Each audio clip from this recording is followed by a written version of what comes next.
del jueves, ya nuestro cuarto día de actividades, en donde nos hemos visto sorprendidos incluso de los resultados hasta el momento, pero lo comentábamos el viernes pasado, confiábamos plenamente en esa respuesta porque el programa es un programa de muy alto nivel. Como bien dice el maestro Miguel Ángel Pérez, esta situación nos limita en algún sentido, pero nos da posibilidades que no habíamos explorado simplemente y hay que asumir el reto. Pues vamos a dar paso a nuestra primera conferencia de este jueves y es un gusto que esté con nosotros hoy el maestro Miguel Ángel Pérez. Hay muchos amigos hoy contigo, Miguel, porque como coordinador de arquitectura fuiste eso con los muchachos y así te identifican, así te recuerdan. Y en estos días que hemos promovido esta actividad, nos lo han hecho saber. Entonces, hoy estamos en una reunión de conocimiento entre amigos y eso es muy bonito. Voy a permitirme leer una breve semblanza del maestro, aunque ya todos lo conocen, pero no saben probablemente qué anda haciendo en estos momentos. El maestro Miguel Ángel Pérez es arquitecto por la UAM Azcapotzalco en 2002. Realizó estudios de maestría en arquitectura con especialidad en restauración de monumentos por la UNAM y en medios innovadores para la educación por el Instituto Tecnológico de Estudios Superiores de Monterrey. Actualmente es profesor investigador adscrito al Departamento de Investigación y Conocimiento. Fue coordinador de la licenciatura en arquitectura entre 2013 y 2017 en nuestra institución. Participó como miembro de la Comisión Técnica Consultiva de Arquitectura, CEP, y de la Asociación de Instituciones de Enseñanza de la Arquitectura, ACINEA. Integrante del grupo de investigación Aprendizaje en el Hábitat Comunitario y del Cuerpo Académico, Intervenciones Diseñísticas en el Espacio Público. Desde 2019 cursa el doctorado Patrimonio Arquitectónico, Civil, Urbanístico y Rehabilitación de Construcciones Existentes en la Universidad Politécnica de Cataluña, en Barcelona. Ha participado en diversos proyectos en apoyo a comunidades al interior de la República relacionados con la conservación del patrimonio, la mejora de la vivienda y la imagen urbana. Es un gusto tenerte con nosotros hoy, Miguel. Muchas gracias por tu apoyo, no solamente para nuestro congreso, para la jornada BIM, sino pues permanentemente durante muchos años. Bienvenido y adelante. Dejo de compartir pantalla. Muchas gracias. Les agradezco mucho, Moisés, y a todos los compañeros, los colegas de la Universidad Autónoma Metropolitana, la oportunidad de platicar un poco la charla del día de hoy y también pues, sus palabras. Créanme que pues, eso me hace sentir también más cerca de mi México y de mi institución. Y pues bueno, exactamente como bien lo dice Moisés, mucho cariño, mucho respeto y pues sí, me siento entre amigos, ¿no? Entre seres queridos con ustedes y pues va a ser como tal eso, ¿no? Lo que se pretende una charla de tú a tú, entre pares, entre colegas. Pues también quiero agradecer mucho la invitación del área de Administración y Nuevas Tecnologías para el Diseño, que son los que pues he estado participando desde hace casi un mes en un evento interno que está girando en torno alrededor de la metodología BIM y pues parte de eso, de esa probadita es un poco lo que les quiero charlar el día de hoy. Entonces, pues voy a empezar con la presentación y ustedes me avisan, por favor, si pueden ver la presentación. ¿Ahí se ve bien? Sí, Miguel, sí se ve muy bien. Perfecto. Pues bueno, pues empezamos. Bueno, miren, la intención de esta charla es compartirles estas experiencias. Tienen un componente social muy importante, los códigos. Entonces ahora pueden ver. Pues bueno, ver un tan poquito amables permíteme, Miguel, Sí. serían tan amables de apagar sus micrófonos, que nada más quede el micrófono de nuestro conferencista, por favor. Gracias, muy amables. Pues sí, como les decía, pues lo que van a ver a continuación es un poco las experiencias que he vivido ya un poquito menos de 2 años aquí en mi estancia en el doctorado en la Universidad Politécnica de Cataluña, en donde pues me entusiasma mucho pues platicarles un poquito acerca de mi formación, como ya me la explicaba el arquitecto Moisés, que es bueno, orgullosamente pues, soy egresado de la UAM, de la UAM Azcapotzalco, y bueno, he alineado la formación de restauración de monumentos arquitectónicos en la UNAM, también paralelamente con la maestría en tecnología educativa, y eso decanta en que este doctorado, digamos, lo vi como un traje a la medida que me iba a permitir seguir aprendiendo, seguir actualizándome y equilibrar un poco la parte de la profesionalidad en el ámbito docente como en el ámbito arquitectónico. Entonces, el programa en el cual estoy inscrito se llama Patrimonio Arquitectónico, Civil y Urbanístico, Rehabilitación de Construcciones Existentes en la Escuela Técnica Superior de Arquitectura en Barcelona, en el Departamento de Representación Arquitectónica. Entonces, pues bueno, yo allí he estado encantado, feliz porque más que un tutor o tutores, he tenido grandes colegas, grandes amigos que me han hecho sentir como en casa, ¿verdad? Entonces, bueno, el título de mi tesis que pues, fue aceptada es el planteamiento de una estrategia de inclusión BIM en la currícula de arquitectura en la UAM Azcapotzalco, porque este tema obedece mucho a la experiencia que tuve en el proceso de que fui coordinador de la carrera y me di cuenta que BIM es algo que está trascendiendo a nivel mundial y que es importante contribuir a que nuestros jóvenes tengan un plan de estudios en el cual ellos estén preparados para ejercer y ser muy competitivos, ¿no? Por eso es que, bueno, también dentro de la universidad está en vías ya de aprobación el registro de este proyecto que se llama el BIM y sus beneficios para la docencia en la construcción. Y bueno, quiero empezar esta charla comentándoles de estas experiencias vivenciales que he tenido acá en Barcelona, particularmente en un lugar que se llama Empúries. Este lugar está muy cercano con la frontera entre Francia y España. Está muy cerquita y lo interesante de este lugar es que es de las pocas zonas arqueológicas que están, los asentamientos están 2 ciudades, la ciudad griega y la ciudad romana, en la cual tuvo crecimientos paralelos. Otras ciudades en el mundo de estas grandes civilizaciones presentan características de un crecimiento primero y otro posterior, pero en este caso, según los arqueólogos me platicaban que fueron crecimientos muy paralelos, es decir, que tanto los griegos como los romanos estuvieron cohabitando el espacio de manera simultánea. Entonces, esto es lo que hace único estas cualidades de espaciales, urbano-arquitectónicas en el sitio. Entonces, pues bueno, este workshop que fue el año anterior, el año pasado, tuvimos la oportunidad de ver cómo se aplicaban las tecnologías para resolver un reto de diseño, un reto real, que era a través del turismo, fomentar el turismo, pero fomentar mucho el interés perfilado hacia los más jóvenes. Es decir, cómo hacer que lo que ustedes están viendo en pantalla, que son, pues, para ojos del público en general, son solamente un montón de piedras apiladas, ¿no?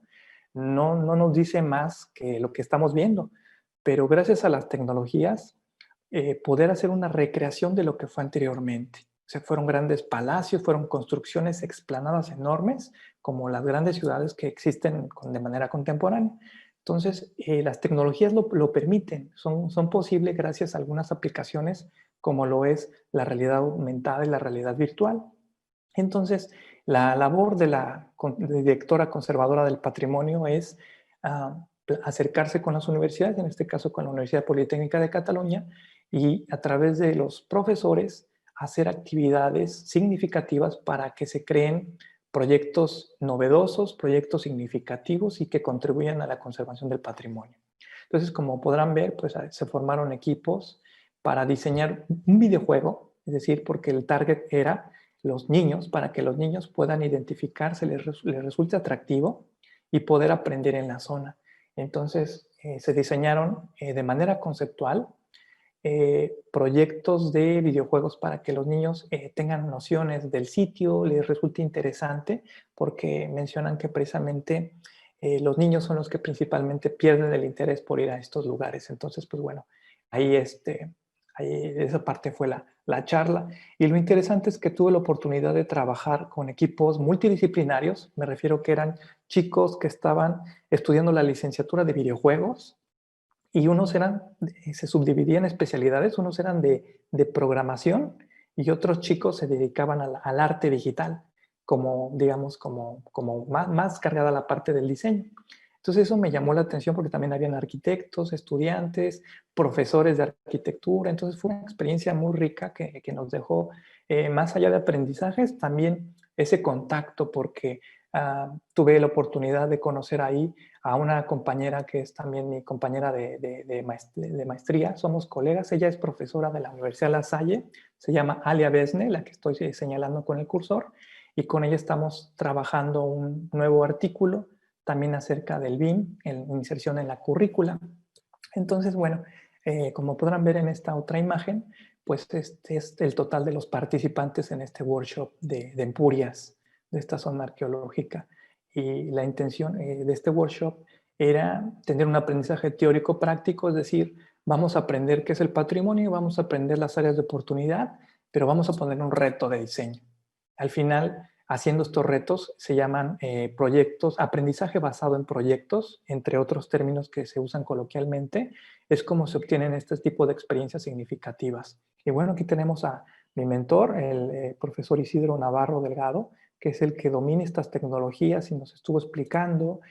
También profesores, grupo de profesores, los conservadores del patrimonio, que veían cómo estaban ya los chicos haciendo lo que mejor saben hacer. Es decir, en un grupo multidisciplinario, el programador se encarga de ejecutar esa parte del desarrollo del videojuego, mientras que otros están en la parte creativa, otros están en la parte arquitectónica, y bueno, todos unidos para poder resolver ese reto de diseño, que me parece experiencias provechosas que las podemos transpolar a nuestros propios ámbitos, ¿verdad?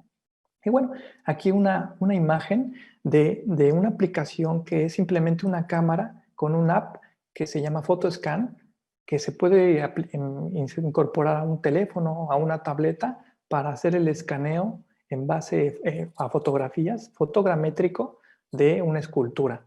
Y esto pues tiene matices que pueden no solamente hacer la impresión en 3D, sino inclusive el principio de la conservación del patrimonio, que es conservar y preservar a futuro, que sería de las intenciones, ¿no?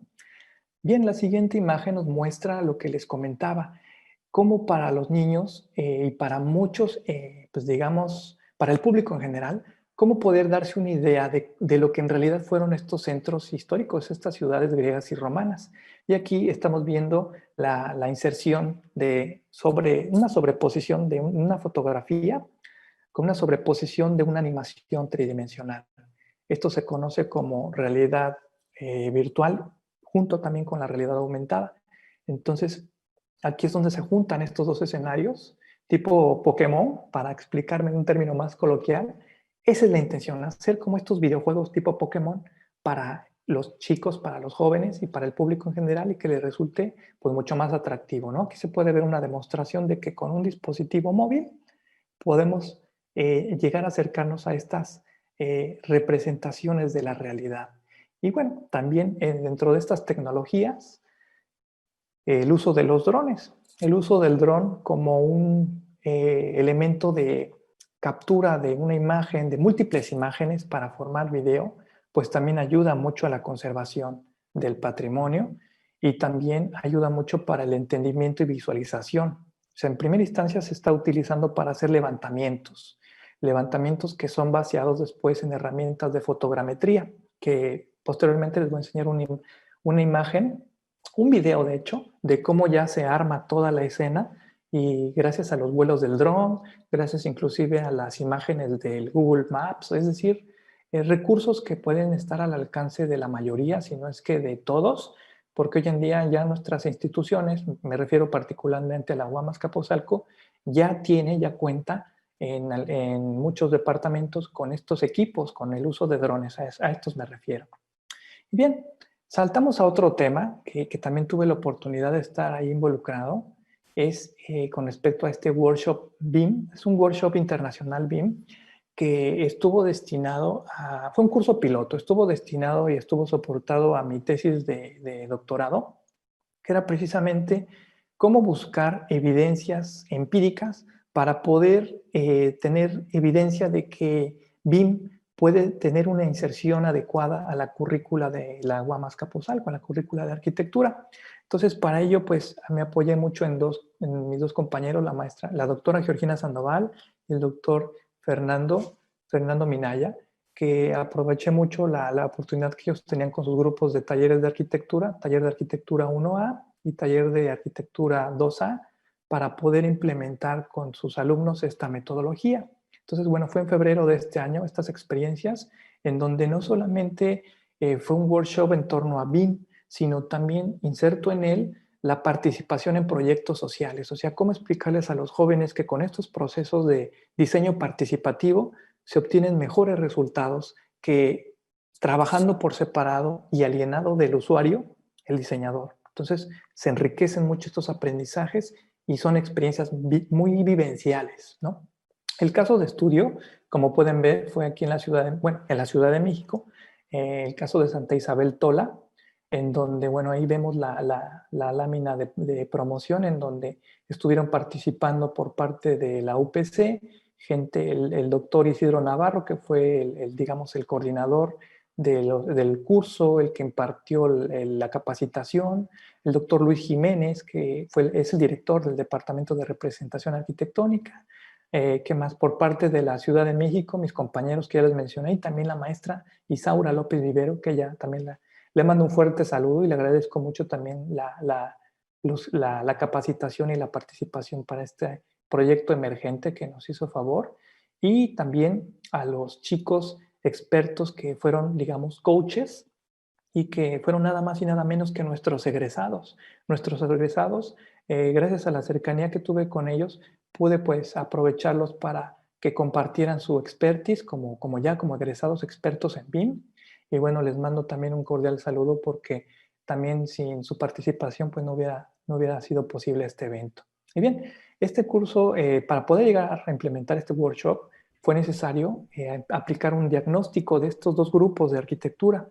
Y esta encuesta diagnóstica arrojó que los chicos tenían nociones muy básicas de lo que es BIM o de lo que son estos softwares como Revit, que es el programa que más usamos ahí en la universidad para manejar estos entornos. Entonces, en base a ese diagnóstico, se implementó un curso de capacitación BIM que fue a distancia, obviamente antes del COVID, pero ya nos ayudaba un poquito estas tecnologías, o mucho, para resolver estas barreras de tiempo. O sea, el profesor Isidro estaba impartiendo el curso desde Barcelona a los chicos de la UAM con un desfase de 7 horas. Imagínense, abusando del tiempo de él, y aquí ya es tarde noche, ¿no? Y la distancia, las diferencias culturales, en fin, una serie de características o de cualidades que en lugar de verse como una problemática, creo que fueron, digamos, cosas provechosas que se suscitaron, ¿no? Aquí vemos imágenes de la capacitación en línea de nuestros jóvenes para este desafío, para que estuvieran con las herramientas necesarias para afrontar este workshop, porque estábamos encontrándonos con que los jóvenes estaban en la semana 7. Ya ven que el calendario de la universidad corrió todo, pues sí, por motivo de la huelga del año pasado. Entonces, se corrió el calendario y, bueno, como ustedes bien lo saben, mis colegas profesores de la UAM, pues los tiempos se fueron apresurados y, bueno, afortunadamente estuvo en la semana 7 para los chicos de México, pero en exámenes finales acá en la Politécnica. Entonces fue un proceso ahí un poco complejo de poder armar una logística que se pudieran empatar y hacer esta coordinación posible. ¿El workshop cuánto duró? El curso de capacitación 1 semana. Y el workshop como tal, implementación, 1 semana más, en donde pues obviamente se optimiza el tiempo, se optimizan las horas, que finalmente pues arrojó que los jóvenes estuvieron en estos procesos involucrados, estuvieron en un aprendizaje teórico práctico, porque después de la explicación de los instructores, inmediatamente tenían que aplicar lo que les estaban diciendo en teoría y empezar a hacer la propuesta. ¿Cuál fue el desafío a estos procesos metodológicos participativos que se trabajó con las comunidades? Se hizo precisamente un diagnóstico y lo que se necesitaba era un equipamiento básico de salud, es decir, una pequeña clínica, una clínica familiar de barrio. Entonces, este fue el proyecto que se tomó como base para que los jóvenes empezaran a resolverlo. Ya teniendo toda la normativa, teniendo el análisis de contexto en mano, se implementó el curso de capacitación en estas tecnologías y bueno, adelante, a abocarse los chicos a resolverlo y a poner a prueba en esta materia de taller de arquitectura como un componente más que pienso yo que suma mucho para su formación. Por parte de aquí de la Universidad Politécnica de Cataluña, pues bueno, también, como les platicaba, pues también hubo una participación muy enriquecedora porque los chicos de aquí están, no todos de ellos, por ejemplo, hablaban español, 2 de ellos hablaban también en inglés, entonces también ahí se fomentaron, digamos, la práctica del idioma, ¿no? Y poder resolver las diferencias para poder pues terminar en tiempo y en forma el proyecto. Y miren, bueno, estos son los resultados de los anteproyectos de los 4 equipos, estos renders modelados en Revit, en donde se llegó a esta etapa de anteproyecto. Tenemos los archivos nativos, los archivos centrales que bueno, entregaron como parte de los requerimientos, se les dio una serie de lineamientos que ellos tenían que entregar para cumplir, además de unas respectivas láminas de presentación, pero bueno, como parte de esta presentación de manera sintética, pues se muestran los resultados, ¿no? En donde, pues bueno, me parece que todos son ganadores porque la importancia de estas experiencias es precisamente el aprendizaje en el transcurso ¿no? Y aprender de todos, precisamente. Bueno, a continuación les muestro los resultados de una encuesta. Terminando este ejercicio, también es como parte del proceso de esta investigación, una encuesta de corte cuantitativo para ir registrando cómo iniciaron los jóvenes y cómo terminaron. Y los resultados, pues me parece que son positivos porque estamos hablando en porcentajes del 96, lo más bajo el 83, el 92%, de qué tanto les fue significativo o les gustó. Por ejemplo, incluirlo en la currícula universitaria les encantó, les pareció una experiencia bastante provechosa, votaron prácticamente todos por el sí. Si resultó una herramienta útil para su aprendizaje, también. Si sus resultados ellos consideran que son mejores a los obtenidos de forma tradicional, también. Y, ¿qué más? BIM para ellos representa una amenaza o una oportunidad, pues ellos comentaron que es una oportunidad más que una amenaza, ¿verdad? Y su grado de motivación de los chicos después de la experiencia subió. Antes de la experiencia su grado de motivación estaba un poco bajo, estaba como un 70%, y después de la experiencia subió al 92% de valoración, según la encuesta que fue arrojada en base a los datos que nos dio el uso del Google Forms, que también fue una plataforma bastante dinámica y práctica para que ellos puedan respondernos, ¿no?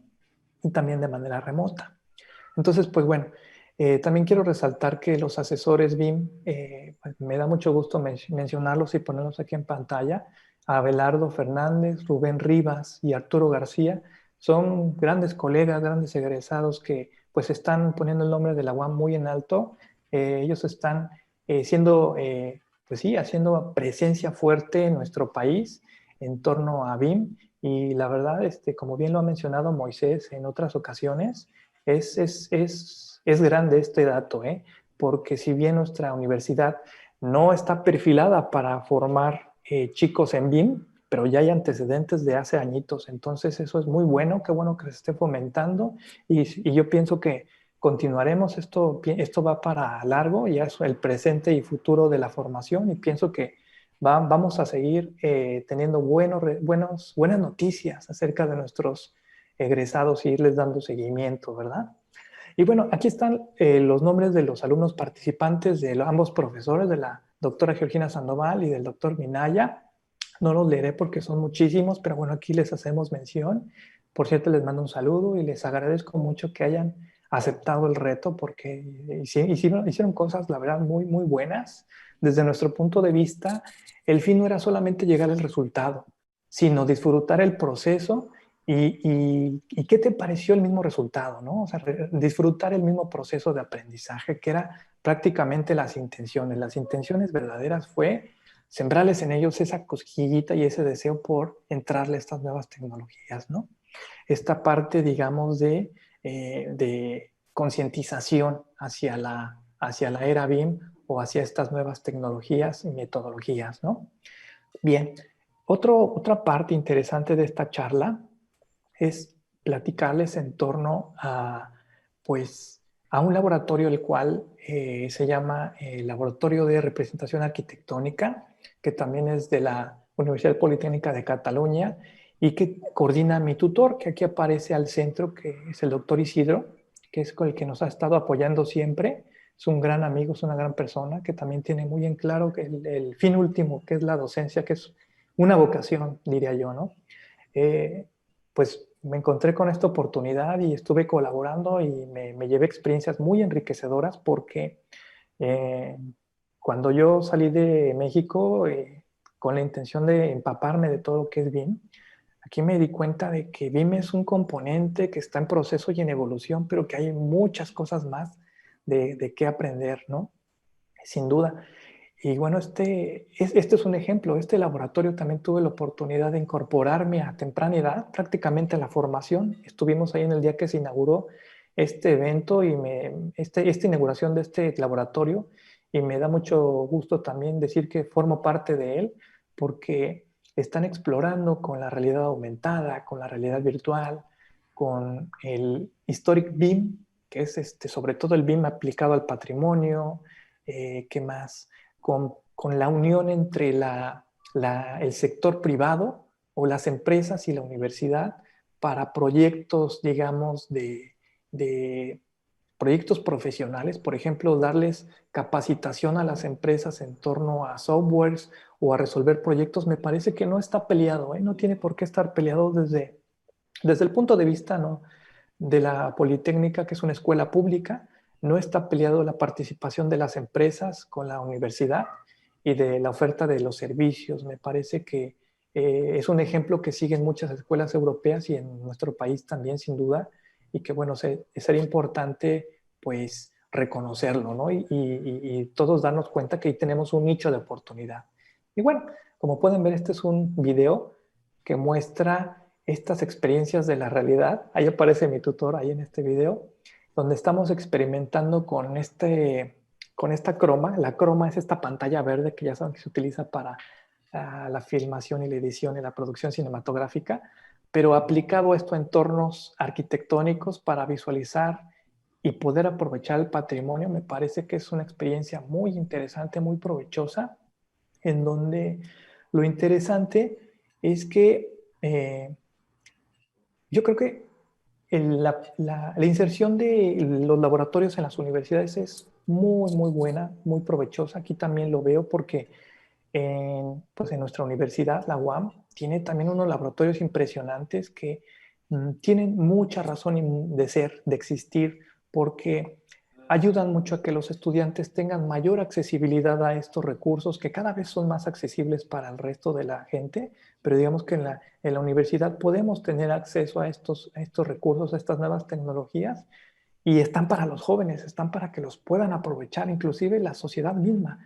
Si un grupo de personas quiere, por parte de los vecinos o de los usuarios de la comunidad, quiere acercarse a conocer estas herramientas, pues bueno, yo estoy seguro que todas las universidades les van a abrir las puertas, la nuestra también, la universidad, para que puedan aprovechar estos recursos que son altamente útiles y significativos para el aprendizaje, ¿verdad? Esta otra lámina también muestra estos seminarios virtuales que tienen la oportunidad de participar con gente de todo el mundo. Digamos, mi tutor, el doctor Isidro, coordina un Meetup. Un Meetup es una red social de intereses comunes que puedes compartirlo con todo el mundo. Y él coordina precisamente una que es de realidad aumentada y de realidad virtual. Entonces aquí, por ejemplo, tenemos a Takashi Yoshigama, que él es de Japón y que él precisamente participa en este grupo. Entonces tenemos gente de Italia, tenemos gente de todas partes del mundo y afortunadamente se crean escenarios de aprendizaje en donde no importa el perfil, seas arquitecto, ingeniero, diseñador, sino lo que nos une es el interés por compartir. Y estas comunidades de práctica hacen muy interesantes estos procesos. Miren, también les quiero compartir esta aplicación. Es muy interesante. Se llama Spatial.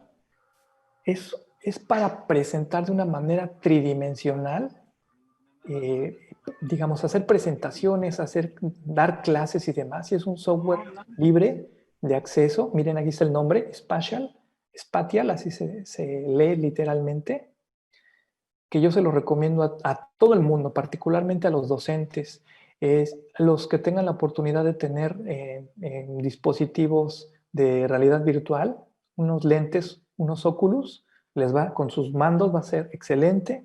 Para los que únicamente tengan la computadora también van a poder visualizarlo. Este software que es muy interesante porque ya las clases ya no es el futuro, ya es el presente, ya así son muchas clases. Cursos de capacitación y clases.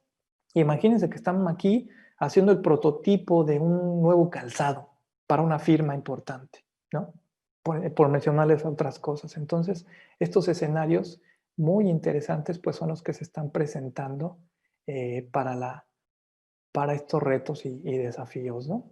Otra imagen, miren, esto es un video que se armó no con un dron, porque aquí en Barcelona está restringido el vuelo de los drones, sino este video está armado con cientos de fotografías de Google Maps, que a través de estos programas de diseño, de poder hacer la unión inteligente de estos cientos de imágenes, puedes crear estos recorridos impresionantes. Pues para la carrera de arquitectura y urbanismo son sumamente útiles y nos ayudan mucho a poder entender la ciudad, a poder entender la arquitectura, a hacer inserciones de propuestas de diseño, ¿no? Como ustedes pueden ver, pues aquí está el modelo de la cuadra manzana que Ildefonso Cerda precisamente implementa, ¿no? Y que hace de Barcelona, según pues unos artículos recientes, de las ciudades, de las mejores ciudades para vivir, ¿no? Con todo y lo que fue esta pandemia, ¿no? Entonces, bueno, estos son de estos ejercicios con las tecnologías que pues se han estado, he tenido la oportunidad de poder estar aprendiendo estas tecnologías y poderlas compartir con ustedes, ¿no? También esto es fotogrametría. Esto es el Parc Güell. Obviamente el proyecto, digamos, de Gaudí, que es un parque en donde, bueno, estamos en esta parte de haciendo el levantamiento de fotografía. Se llama levantamiento fotogramétrico a todo digamos, armado de fotografías, secuencia de fotografías, que tiene el interés también de ir registrando y hacer investigación en torno a la potencia que tienen estos softwares para poder conservar el patrimonio y para poder darle tanto mantenimiento, supervisión y registro, ¿no? de cómo el patrimonio histórico se ha estado conservando. Entonces, pues bueno, ahí están el levantamiento como tal, los miles y miles ¿cómo se llama? Ay, perdón, me regresé. De fotografías, cada punto es una perspectiva desde la cual fue tomada la fotografía y fue congelada. Y de hecho aquí está pues los instrumentos que se utilizaron para, pues no es más que una pequeña cámara y un sticker para poder hacer el levantamiento por la parte trasera y ahí ver un poco, digamos, la parte pues ya de experimental de cómo hacer este levantamiento, ¿no? Aquí a mi compañero, que también les mando un cordial saludo, a mis dos compañeros del posgrado, les mando un saludo, a Sara y a Carlos. Con ellos estuve aprendiendo cómo hacer este tipo de levantamientos para ir registrando todo. Y bueno, entendí que bueno, se necesitan registrar la cara frontal a lateral, pero también varias de la parte superior para poder armar todo, ¿no? Obviamente el software lo arma todo, pero también tú tienes que hacer un limpiado de la imagen lo más posible para que pueda ser armado, ¿no? Esta otra imagen nos muestra también, pues ahí el aprendizaje que estoy en proceso de capacitación en torno a Unreal Engine. Es de la versión 4.25 hasta donde vamos ahorita, y me parece que ya están ahorita por sacar la nueva. Estos son programas para el desarrollo de videojuegos, pero que ya están perfilados para la arquitectura perfectamente, porque ya son escenarios virtuales. Si ustedes googlean Unreal Engine, van a ver las maravillas de estas representaciones virtuales, de estos mundos virtuales, y para eso Twinmotion es una, precisamente de esta compañía de Unreal, es una aplicación para hacer renders y fotorrealismo para la arquitectura ya perfilado. Está genial porque está accesible, hay una versión para estudiantes y me parece que eso es, digamos, muy positivo para la formación de nosotros, ¿no? Y bueno, además experimentos como Adobe Aero, que es para hacer la inserción de precisamente realidad aumentada, y pues en el laboratorio haciendo pruebas con mis colegas, con mi tutor, de todas estas tecnologías, ¿no? Bien, y bueno, aquí finalmente un tema más, que es precisamente la oportunidad que tuve antes del COVID, de la pandemia, precisamente de que me invitasen a participar los profesores a ver cómo impartían las materias BIM en al menos tres universidades aquí en Barcelona. Y bueno, pues es lo que les voy a mostrar también a continuación.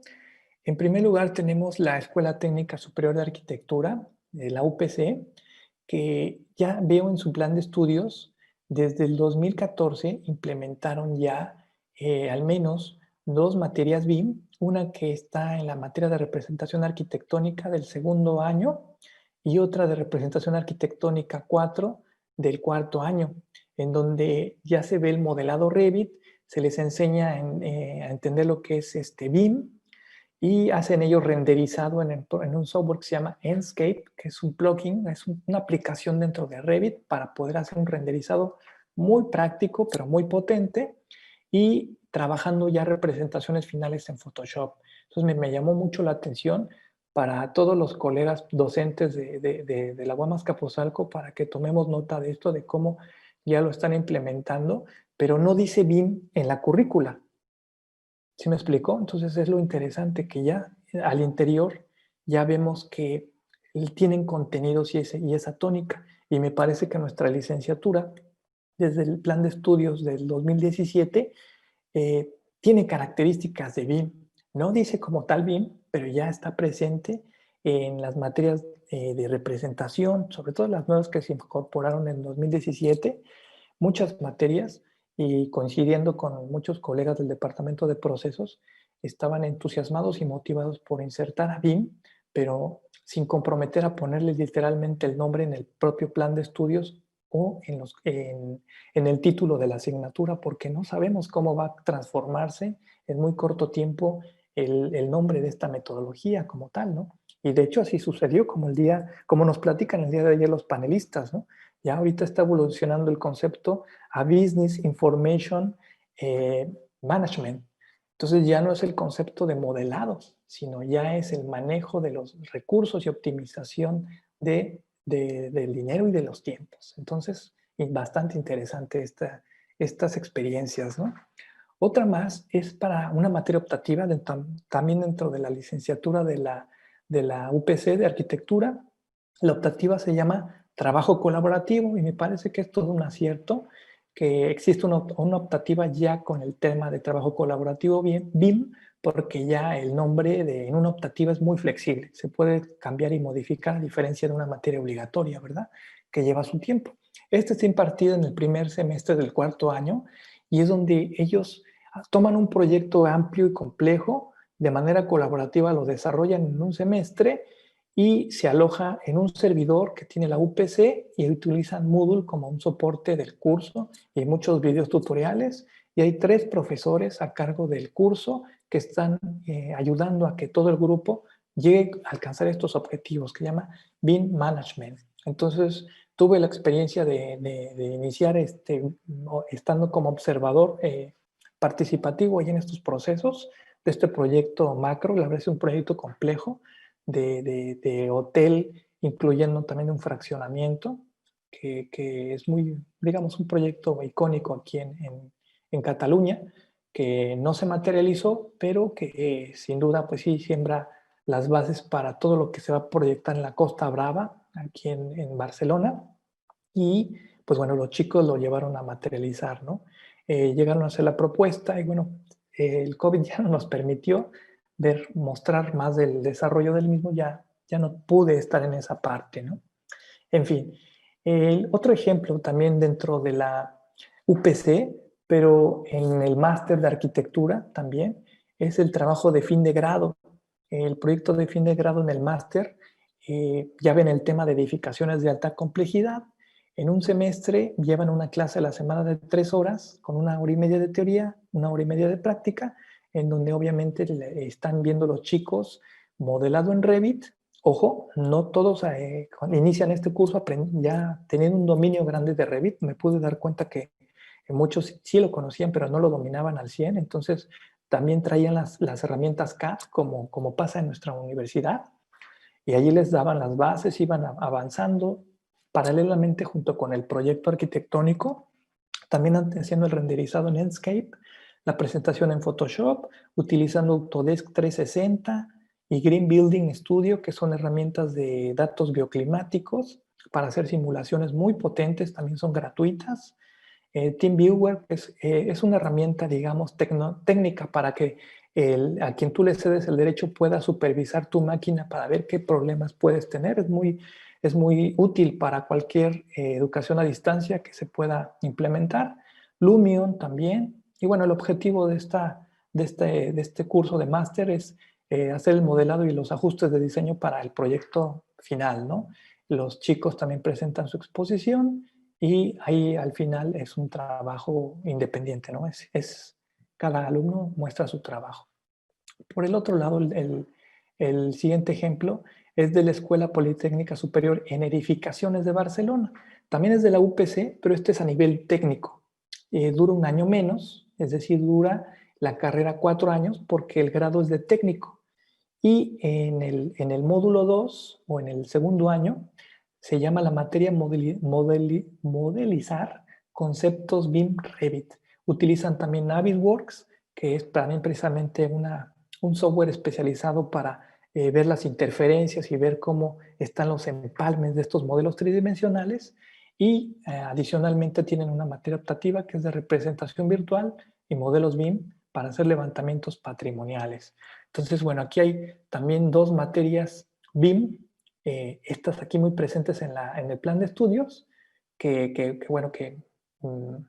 pues bueno, yo estuve rastreando también para ir observando cómo es aquí en Barcelona la inserción de BIM, ¿no? en las clases. Y en el cuarto lugar, en el cuarto ejemplo, tenemos la Universidad La Salle Barcelona, la Escuela Técnica Superior de Arquitectura, donde está para el grado en la materia de técnica y edificación, las herramientas informáticas 3, la metodología BIM colaborativo, que está prácticamente en el 4º año, que dura 1 semestre, y la profesora que les comentaba hace rato que conocí, Alia Besneyaguas, es la colega con la que tengo el contacto, y bueno, ahí veo su programa académico en donde es muy claro ya el tema de BIM, y me parece que, bueno, como tal, las escuelas privadas tienen esa ventaja de que ellos pueden cambiar sus planes de estudio de una manera súper rápida por la misma naturaleza de la institución, ¿no? También ellos tienen un máster BIM, es en BIM Management, que tiene duración de 1 año y que mi tutor, el doctor Isidro, fue creador fundador de este curso, también muy interesante. Él me platicaba de cómo fue generado y, bueno, con estas experiencias que él ya dejó para después incorporarse a la UPC como ya un profesor, digamos, de cátedra, ¿no? Bueno, también hacer mención de que la Escuela La Salle, de aquí de Barcelona, tiene un curso de especialización Revit, nivel básico y nivel avanzado de 24 horas. Entonces, bueno, son datos interesantes que los estoy traspolando para ver de qué manera se pueden recuperar ideas para nuestra institución, ¿no? Y bueno, ya para concluir, pues aquí están los productos que he estado pues, tratando de aprovechar aquí. Y bueno, afortunadamente, pues ahí hay una producción muy nutrida de publicaciones que he estado también como parte de la tesis doctoral, que es esta de Building Information Modeling, que ya está publicada por Springer, que es esta editorial europea de alto impacto, que ahí vamos. Me da, digamos, mucho gusto, digamos, compartirla con ustedes. También la participación en otras 2 publicaciones que hablan acerca de la realidad virtual y la realidad aumentada, en donde les decía que, pues bueno, esto no me lo esperaba, pero fue algo muy importante en esta participación. Y el workshop también de Empurias, que está precisamente en procesos de construcción esta publicación.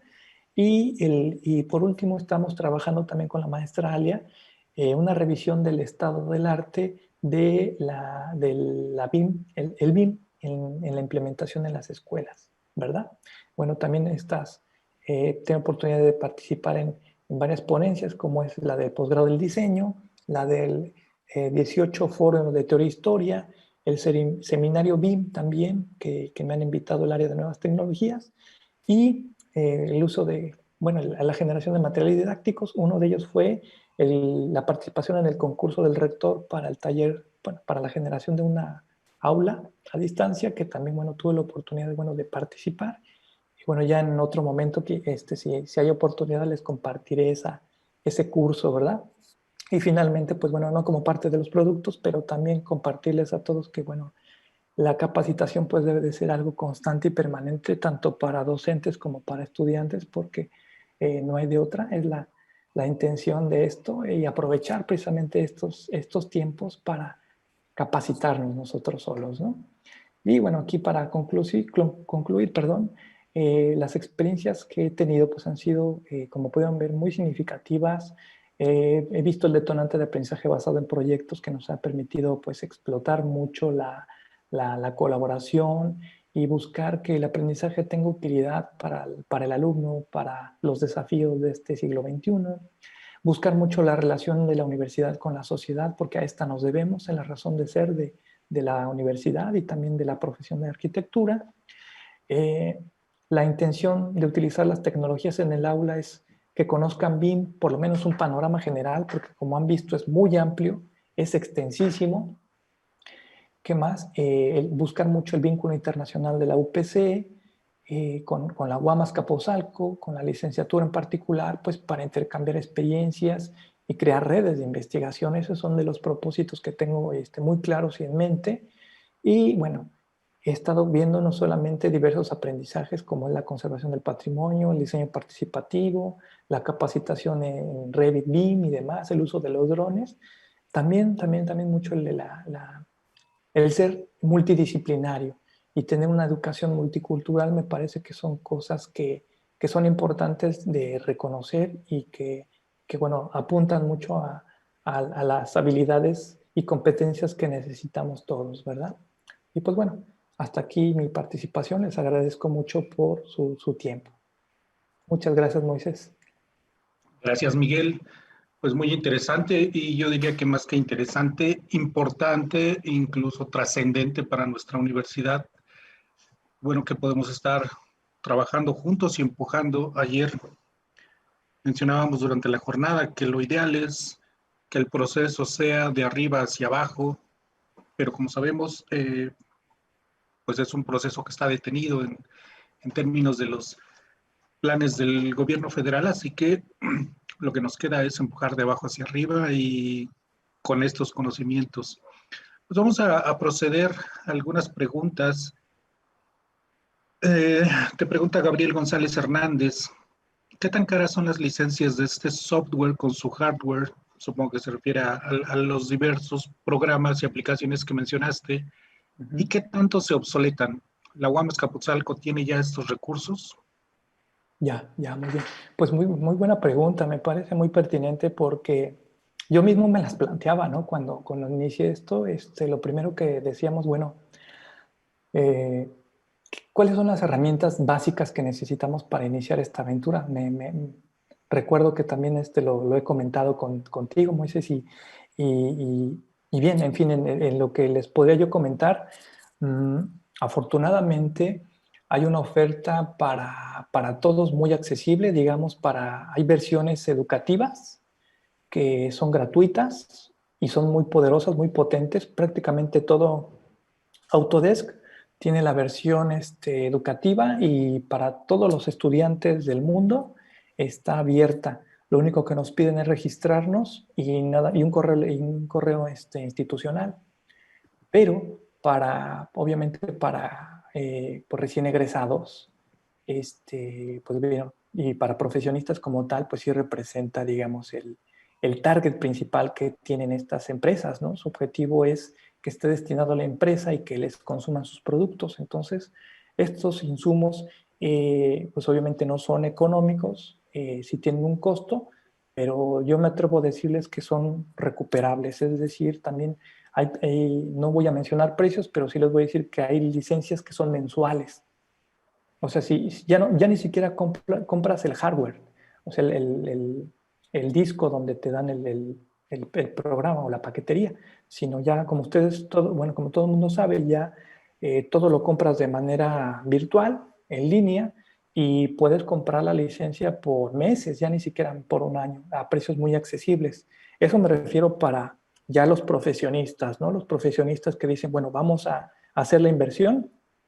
Yo diría que esa inversión vale la pena, la recuperarían muy pronto. Tampoco me quiero arriesgar a decirles en 6 meses o en un año, pero sí la recuperan pronto porque pues son accesibles. Y para todos los docentes y para los estudiantes, pues bueno, la versión muy potente de la versión educativa la tenemos con estos softwares. Y me refiero a todos los softwares en torno a BIM, llámese Revit, Navisworks, Formit, me están faltando muchos, pero bueno, prácticamente todos tienen la versión educativa, ¿no? Y como bien lo mencionaba en la charla del día de ayer,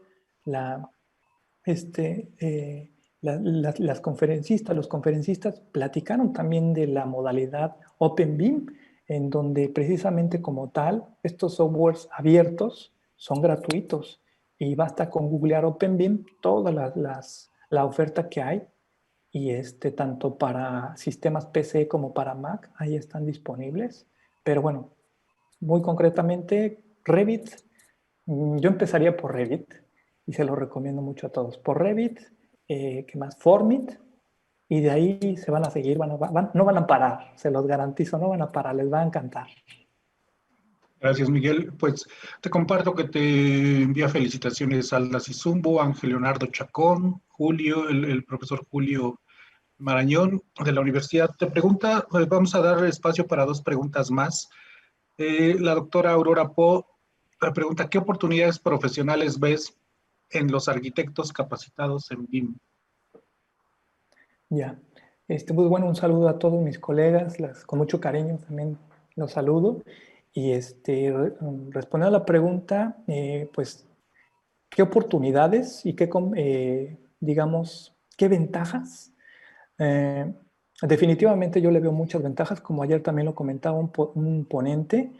Van a ganar en todos los aspectos, todos los jóvenes que se lancen con lo más reciente, que son estas nuevas tecnologías y estos entornos BIM, sin duda van a ganar más porque van a tener mucho mayor libertad de tiempo, van a ganar lo que ellos quieran, no lo que les paguen.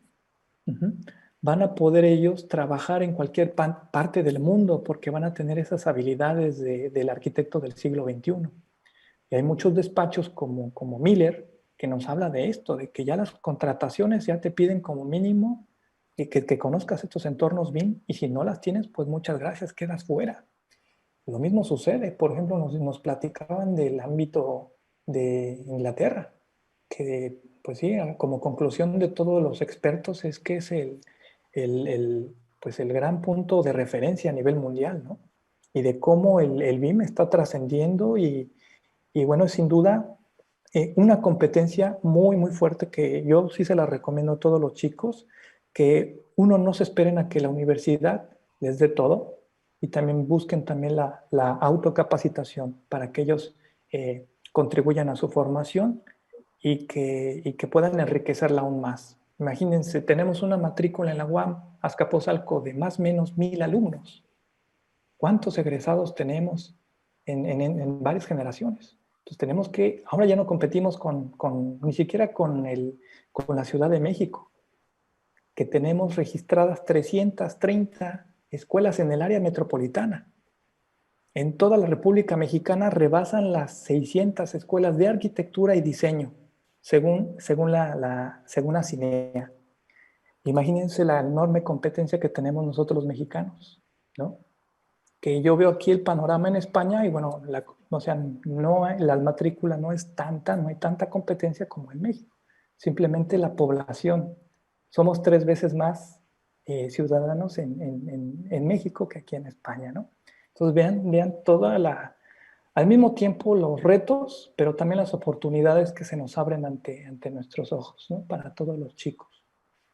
Ok, Miguel, 2 cosas a Sara López, le comento que ahorita le respondo yo vía el chat y también te piden tu correo de contacto, si me autorizas lo anoto yo en el chat también.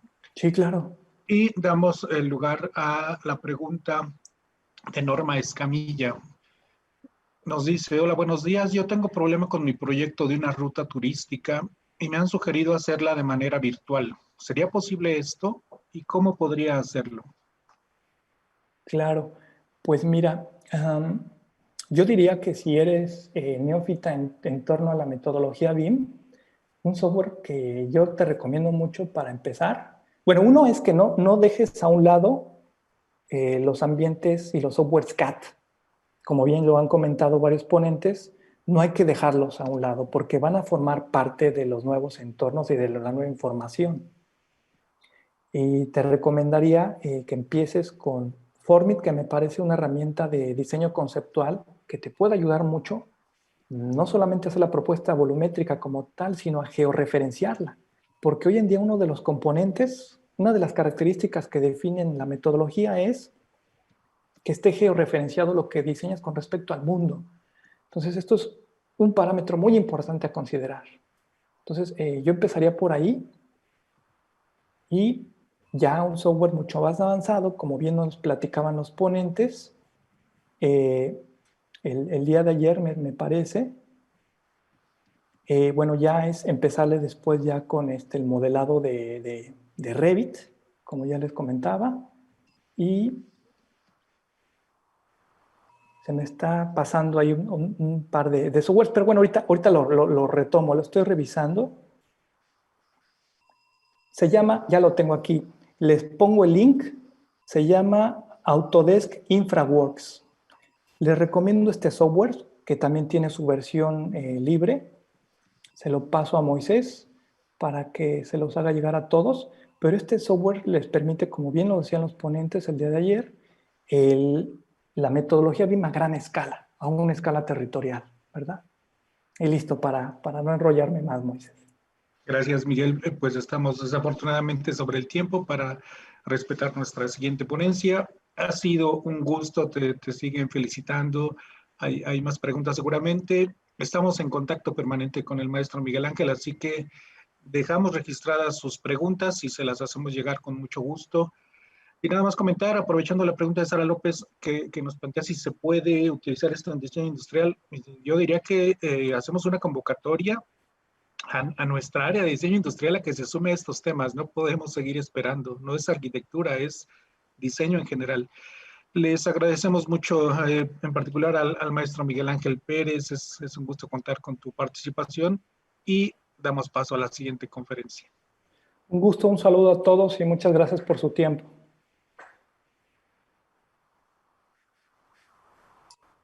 Muchas gracias, Miguel Ángel. Enhorabuena. Muchas gracias. Les mando un fuerte saludo y abrazo a todos. Gracias, Claudio. Gracias, Patti. Gracias, Moisés, como siempre. De nada, Mike. Un saludo afectuoso desde Ciudad de México. Gracias. Aquí sigo, Aquí sigo, nada más apago mi micrófono. Claro que sí. Gracias.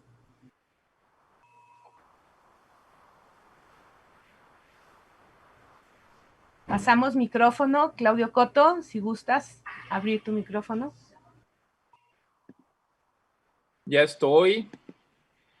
Bueno, pues nuevamente muchísimas gracias por continuar con nosotros en este emocionante cuarto día de Congreso, el cual ha probado ser de una calidad muy alta, con temas bastante profundos y no solamente interesantes, sino que también con un alto grado de información e innovación en cuanto a las nuevas tecnologías, como acabamos de escuchar ahorita en la plática pasada del arquitecto Miguel Ángel, en el BIM.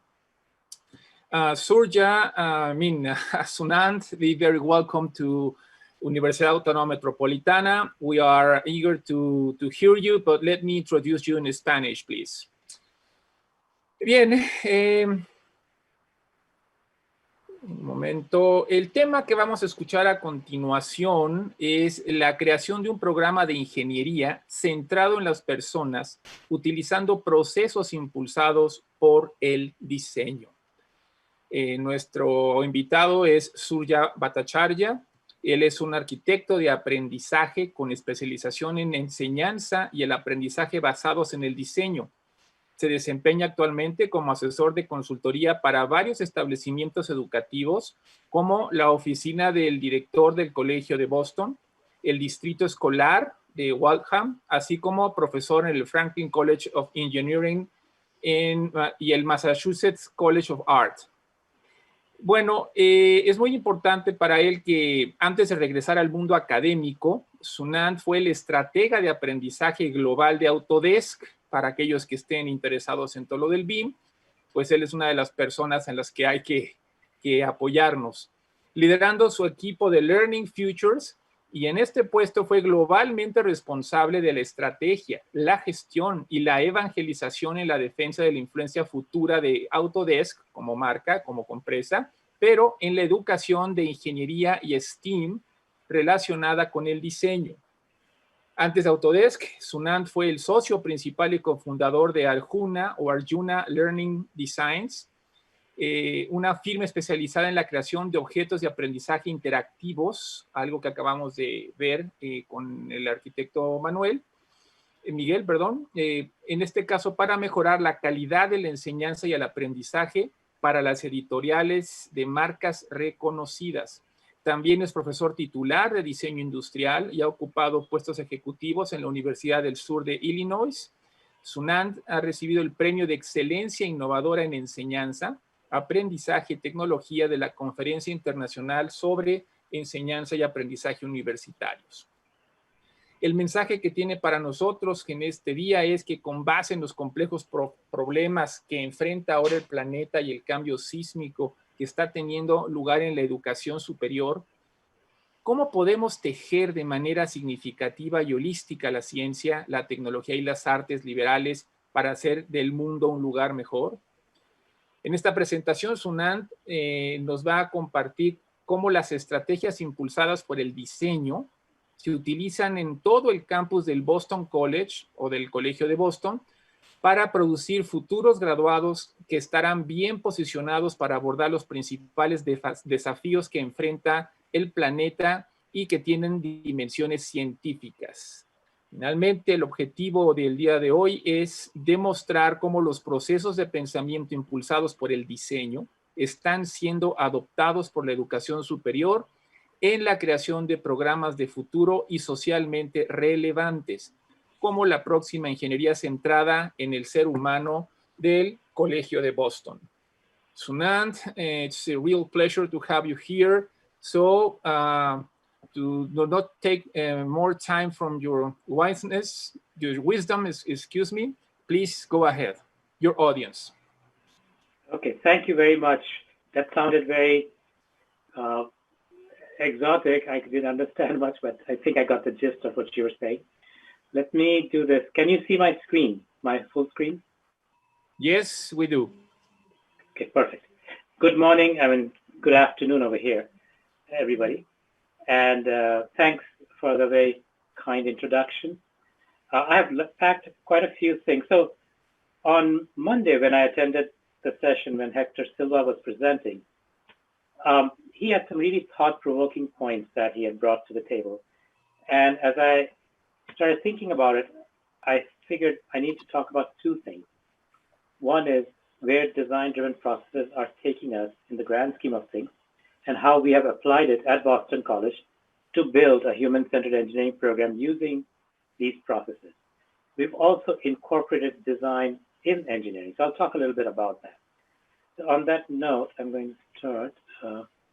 We've already been through my introduction. So there are two things that are kind of embodying the spirit of this conference from what I understand, Claudio. That what design, vision, strategy, structure, practices facilitate the urgently needed social economic transformation. Number two is how can the current situation be used to generate new opportunities for design project development as a strategy for the incoming future. So I'm going to stay within the context of these things and offer what I'm saying. Design in our context, there are two kinds. There's the big D, the capital D that we know of, which is your industrial designer, graphic designer, etc. And then there's the small d, which is coming up, which is the process. And that small d is getting democratized. By that I mean other professions are actually taking design process and running with it. Medicine, engineering, mental health, business. So Harvard Business School has made design thinking an integral part. So it is something that is racing ahead. So when we look at who we are, Boston College is a private Jesuit liberal arts university. It's a Research One Institute. It was founded in 1863. And it's based on Ignatius principles. And if you look at any American university campus, you can actually draw a perspective grid over it. And you'll see all these buildings that are there, the different departments. And what happens is these departments become little silos of their own. And often it leads to very monocular vision and not that much of collaboration among the disciplines. And yet, when a student is coming in, they're taking classes from business, from building to building, and it's left to them in their heads to put things together. Some do a good job, others struggle with it. So this was something that was recognized by Boston College quite some time back. In 2013, they launched a strategic vision planning session. And in 2014, they realized they needed help from outside. So they hired the design firm Continuum, which is located here in Boston, to help align divergent perspectives and guide to redefine BC's core curriculum for the 21st century. So that's where the relationship with design started at BC. BC was probably one of the first universities to bring a design firm as a consultant into it and allocate resources for that for a year. That led to a couple of things. One is introduction to something called complex problems and enduring questions, which is multidisciplinary in nature as the foundation. The second part is in 2017, Phil Schiller, the CMO of Apple, Chief Marketing Officer of Apple, gave $25 million to start something called the Schiller Institute for Integrated Science and Society for Health, Energy, and Environment for undergraduate research. We also got resources to start engineering for the very first time. Boston College did not have engineering. And that meant that it was a clean slate for us to begin with. That also led to Boston College embracing design and innovation-driven strategies into its mix. So now, moving forward in 2021, we'll be starting the engineering program. But there are two things that we're handling right now. One is that led to how can we create a hub at the center of the university, a well-equipped hub that anybody could go in and work using the labs through applied research and collaborative experiences. How can we introduce new programs like engineering? And then how can we, in the long run, catalyze a design-driven culture at the university? So if you look at it, this is under construction right now. And there'll be all these different amenities over here, from maker spaces to design thinking, ideation labs, etc. And the engineering school department will also be located here. So when we look at things, stepping back, we have two things on our hands right now. Number one is to prepare for implementing engineering. But just putting engineering in isolation is probably the easy thing to do, but that wouldn't serve us any purpose. It'll be yet another silo. It is very important for us to look at how we create a culture, catalyze a culture of design and innovation across BC, so that when we do put in human engineering, it'll be well received and more interdisciplinary in nature. So that success was very important for us in terms of how we bring this, how we implement. So in 2017, this decision was taken to offer a general engineering program. But then we started questioning ourselves. Given where we are in the Boston area, we have 5,871 students graduating from within a 2-mile driving radius every year. Boston is kind of unusual. We have Boston, Cambridge, and the neighboring areas, and some of the world's best institutions are located here. Out of them, 6 of them are Research One institutes, like MIT, Harvard, and all that stuff. So if we start engineering for the very first time, and this young person is going to be graduating in 2025, what is her world going to be like? That's the question we need to ask ourselves. And that kind of gets into our design approach, the user, the who. So when she graduates, along with these students graduating from Brown, MIT, Harvard, Tufts, Olin, Boston University, Northeastern, etc., she will be facing competition. So what will she be bringing to the world? She'll be bringing engineering capabilities, of course, but one of the things that Boston College takes pride in is its Jesuit-based liberal arts education. So if we can effectively create a student who can tell stories, who can collaborate across disciplines, who can practice integrated collaboration, exercise social and ethical responsibility, think globally, practice human-centered design, so that the types of industries in 2025, when you look at it, things are changing. There's automation, robotics, machine learning, Internet of Things, constructioneering, we just heard about BIM, service industries, NGOs, startups coming up. So how will she be contributing to these companies is what will make us make a sound program and an experience for education. So we kind of stepped back and started looking at what is it that we need to do, and to do it really well.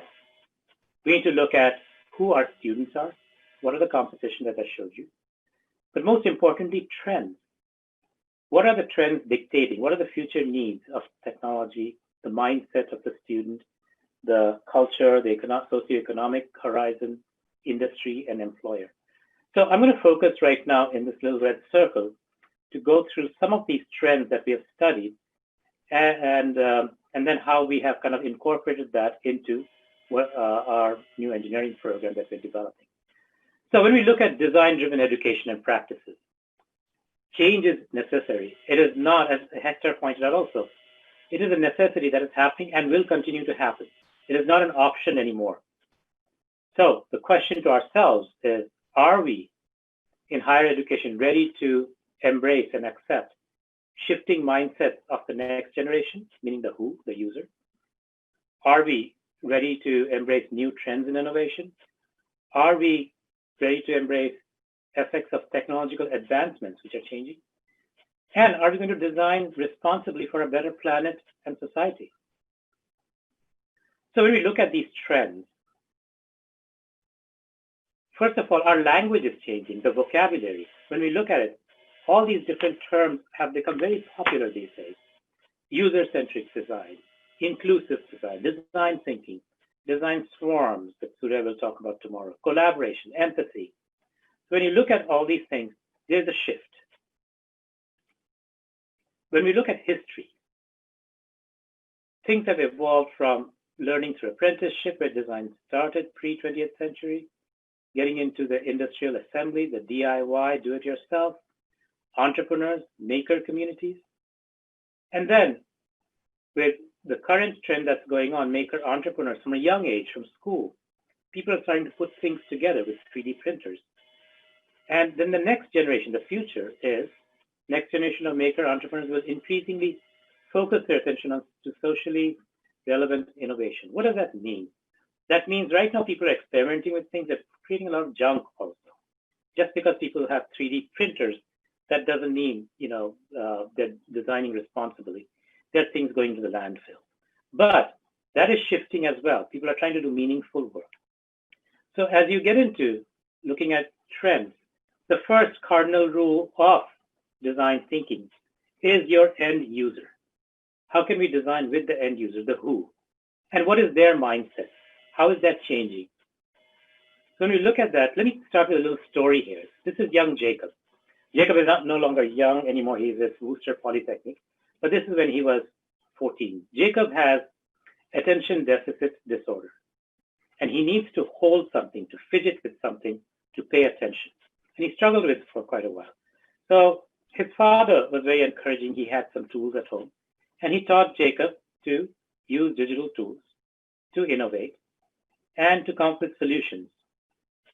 Long story short, fast forward, Jacob, through 3D printing and all, created something called GY rings. He actually used Fusion from Autodesk. So my background being part of Autodesk, it was helpful for me to get this story together. Jacob lives also locally over here, close to me. He then worked with his father and became not just a designer of the fidget widget, as he called it. He also became an entrepreneur. He was able to manufacture, get a factory in China to work and create these things called GY rings, packaged it, created the whole thing. And now it's being sold in Target store, Barnes and Noble, etc. The point being, he's no longer just a designer of a solution. He has looked at the entire process. He was just 14. So when you have the Jacobs of the world coming in to universities, the question to ask ourselves is, are we ready? Are we really ready to cater to Jacob? And when you look at the population, Generation Z, that we're talking about today, Generation Z has a different mindset. Generation Z is quite different from myself. Their learning universe, as you can see, they're in the center. The educator is on the side, who's facilitating things. They're also constantly on texting. They are instant messaging. They are using the internet most effectively. Very honestly, I don't know how they balance so many things at the same time. When I look at my children doing that, it boggles my mind. So these children coming up who are raised on a digital diet, their world is going to be different. And this is not just in America or in the developed countries. It's happening in other parts of the world. Here is something in India where students have mobile phones and they're wanting to become creative innovators, solution seekers. So this has spread. I'm sure it's spread very much in Latin America as well, or it's spreading. Augusta Foundation has reached 12 million children, 250,000 teachers, to bring this whole design-driven teaching method. High schools are innovating like product design, like what I did in college. So when you see students like Kate or Muhammad, who's sitting over here, who met with Obama, and now Kate is a student at Brown University and RISD. She's doing a double major between engineering and design. That student will get bored if we don't keep up with curriculum and teachers, kind of engaging with students. So when we look at the raw material, the students coming in, Generation Z, the future students in a university, what are they expecting? This was a study I had initiated when I was at Autodesk through Illinois Institute of Technology. They want their experience to be easy to develop and transfer skills. They want it to be engaging and in the moment, practice studio culture everywhere, integrate with their work process, use technology when they need to and want to, and be familiar with them. If it's complex, they get bored, they move on. So there are a lot of these mindsets that are there. The second part of it is their attitudes are quite different from people like myself who are gray-haired and bald. You know, they want to be empowered. They probably don't go into the depth as much, but they go breadth-wise things. And they are everything from a designer to an artist to a scientist to an engineer. They are being raised that way. So the demarcations between disciplines are blurring, which is great, which is actually a very exciting thing for us to happen. And we should capitalize and leverage that. Also looking at trends of emerging technologies and innovation. So what's happening over there? When you look at technological advancements and the delta factor it's causing, there are so many different things happening. There's VR, AR, there's Internet of Things, there's robotics, there's additive and hybrid manufacturing, factory of the future, cloud collaboration, reality capture, generative design, machine learning, smart cities. That is quite a different menu of emerging technologies over the traditional things that were already there of that engineers went through. So how do you teach, create a program where the students are well versed with these technologies as well as some of the traditional technologies? So we have to look at the way we teach. Here is something very interesting. We were talking about BIM. Here's a 57-story building that was built in China in 19 days. This is a very multidisciplinary effort, which has civil engineers, earthquake specialists, humanists, sustainability people, architects, engineers, all working together to create something that was unthinkable several years ago. 19 days, 57-story, which is earthquake-proof, and it's a green building. So that's the trend that's happening, speed. Machine learning is also teaching us a lot of things in terms of how materials can be optimized. This is just a concept aircraft that Airbus did with Autodesk. But that leads us to something called machine learning and generative design, in which the machine is getting the variables and generating forms. So at Autodesk, what we did was we put sensors on the chassis of a car, many sensors, and then it was driven through the Mojave Desert. And the motion that the chassis encountered, all the variables were collected through the sensors. And then that was fed to a software that then led to creating optimized chassis. So when you look at this, what is happening from an engineering point of view? You have fed the variables, and the machine is generating different kinds of forms and shapes that weigh less, that are structurally strong, that use less material. So when you start looking at this trend, how will designers and engineers function in the future? And what are we doing to impart that kind of education for them to take decisions? And then how does that lead to the manufacture of lightweight cars that are sustainable? You know, Tesla has used a lot of Autodesk software in developing its solutions. So the other piece, looking at trends, is attitudes that are affecting design-related education. So one thing that is different from my time, where we did not have these amenities, the internet, 3D printers, or robotics clubs and all in school. It was a different world. Today, everyone has capabilities to design, whether they go through formal design education, their innate capabilities to innovate is alive very much, and the new emerging technologies are actually helping them design better. So that's a student who's coming in to our design schools with expectations. We not only need to just meet their expectations adequately, we need to exceed their expectations. We need to do better than that, so that when they go out, they're well equipped with a changing world.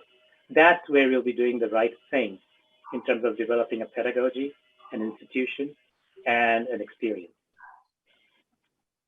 So you can see how students, these young people, are innovating. And one of the other pieces that's taking place is the amazing complexity. In my time, on the left side, we were given a brief, we came up with a solution. On the right side, there are many other factors that are being taken into consideration to design objects existing in endless complex systems connected to countless other objects, environments, and people. So that's kind of the model that these students will be facing. And then look at the studio over here. There's real-time collaboration like we are doing right now, and COVID has actually done a very good job in forcing us to capitalize on the technology that has always been there. Instant access, meaning we're getting feedback very quickly, and seamless integration between disciplines. So this is not just industrial designers working, there are other professions also working with them. And then today's classroom, it's a different structure. It's not just engineering or design. We have classes where 3 different disciplines or 4 different disciplines or many more disciplines are working together to solve a problem.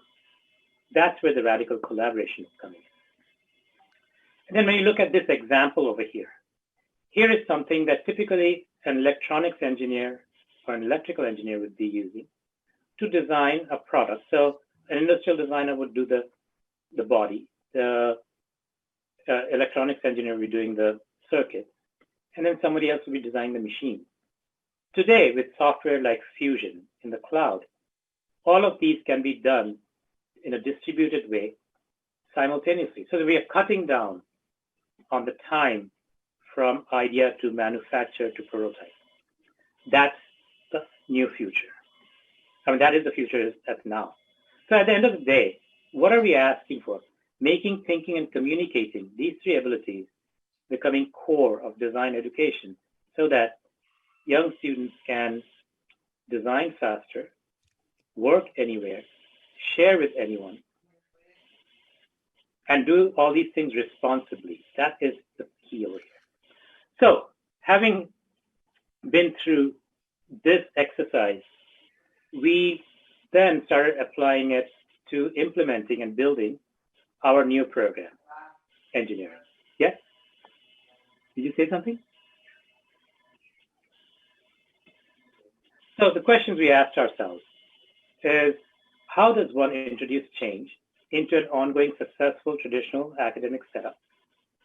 How does one introduce and integrate technology-driven culture into liberal arts environments? And mind you, these places are already functioning. So you're bringing in a new kind of change, a shift. How can we catalyze a design-driven culture into liberal arts environment, into in an agile manner, quickly?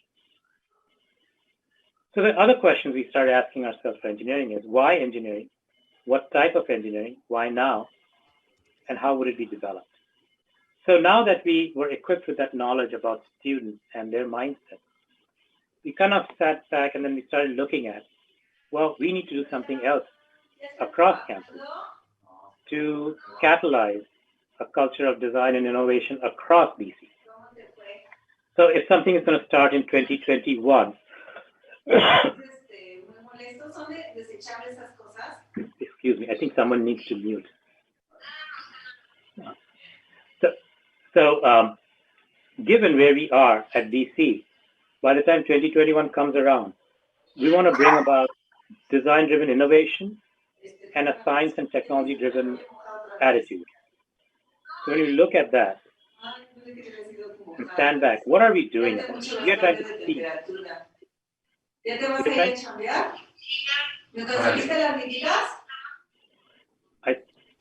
Excuse me, Sinant, please, por favor, apague los micrófonos.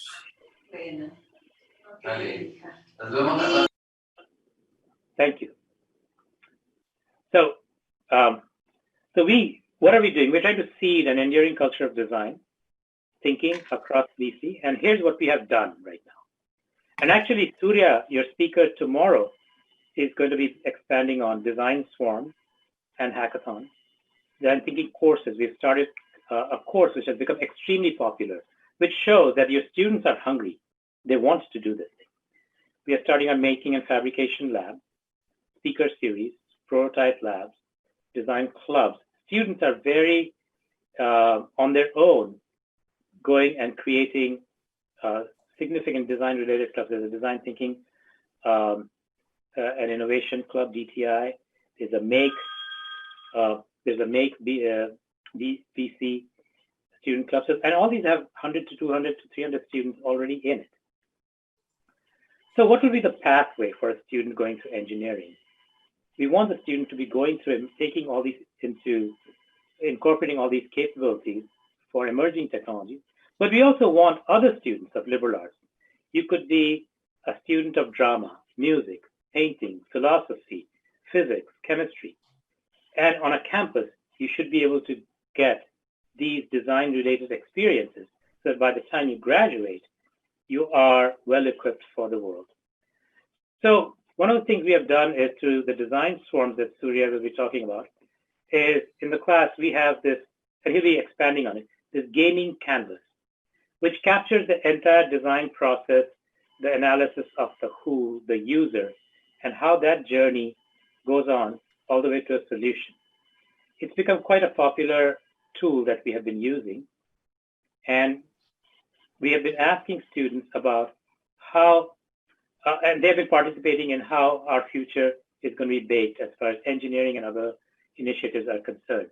The student participation, listening to the students, capturing their viewpoints has been very important for us in terms of applying our design process and creating a new program.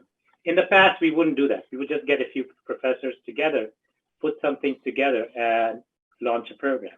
It's quite different. There's been a lot of support from the leadership, from the administration, and they kind of understand the fact, the importance that design-related processes plays in catalyzing this culture. So we're not moving away from what we do at BC. We have a strong liberal arts foundation. We are adding a layer of design-driven initiatives on top of that, which we hope will lead to more interdisciplinary collaboration for science and society, and ultimately help create new programs like engineering. So these are the scaffolding steps that we have incorporated. And looking at the engineering program now, the specific, yeah, good on time, okay. When we look at employers, for example, and if you look at this particular graph by the Future of Jobs report, the World Economic Forum, you'll see the investments are going in over here. 85% investment in companies is on data analytics. So what can we do for engineering and design students, first of all, to understand data and use those effectively?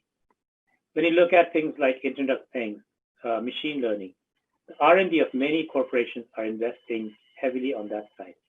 3D printing is 41%. It's passé. It's kind of almost here. It's here, not only here. It's here, and it's kind of the sizzle is kind of settling. So this is what's happening on the employer side. When you also look at what kind of people they will want in the future, and what they want today, on the right side, you'll see they want people to be complex problem solvers, critical thinkers.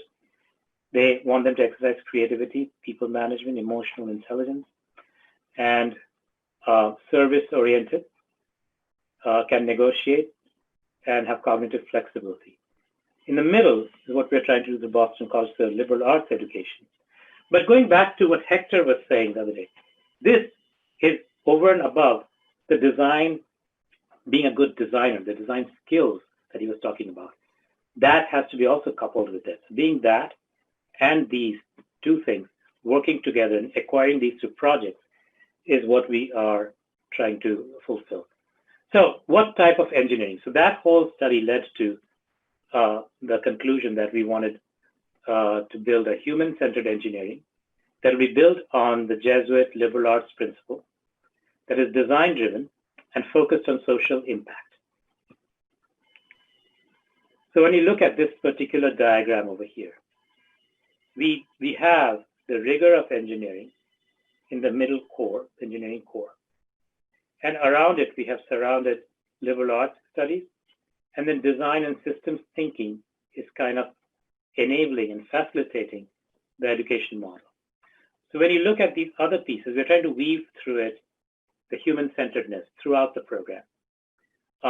Themes like health, energy, and environment, problem-based approach, behavior integrated, applied, inter, and transdisciplinary pedagogy, concentrations, reflection, ethics. Ethics is a very important piece. We need to be able, these students to be able to think of unintended consequences of their actions, whether they're engineers or designers. And then we have used this, this is not a very important slide, it just shows you the process that we have been incorporating to launch this program. And there have been many people involved in this. The building is under construction right now, and it will open this spring, as you can see. So, in closing, what do these shifts mean for us in education?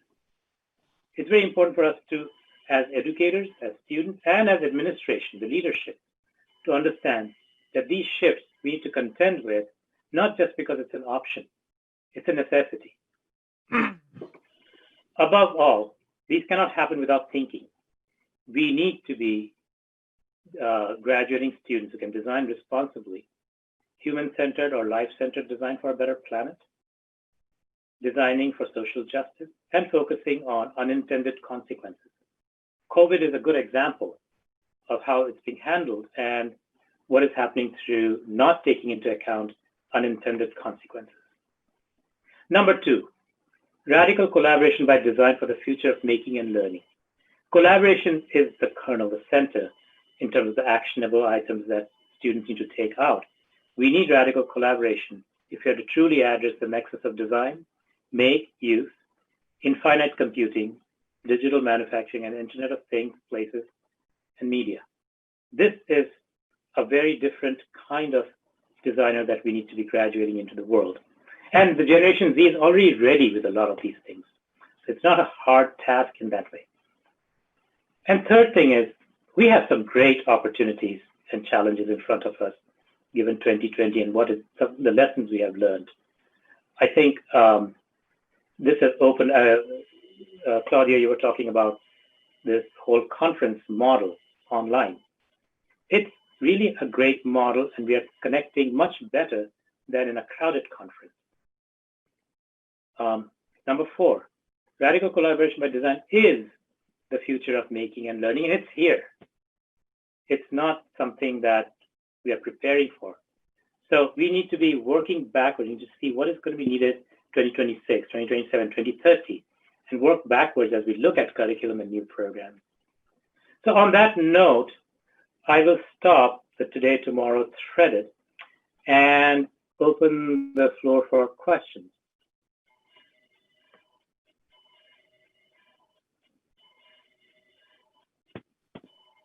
Excuse me, Sunand, very interesting chat. I would like to see if there are questions from the public.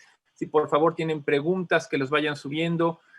And in the meantime, well, to congratulate you, because what you are showing us today is not just a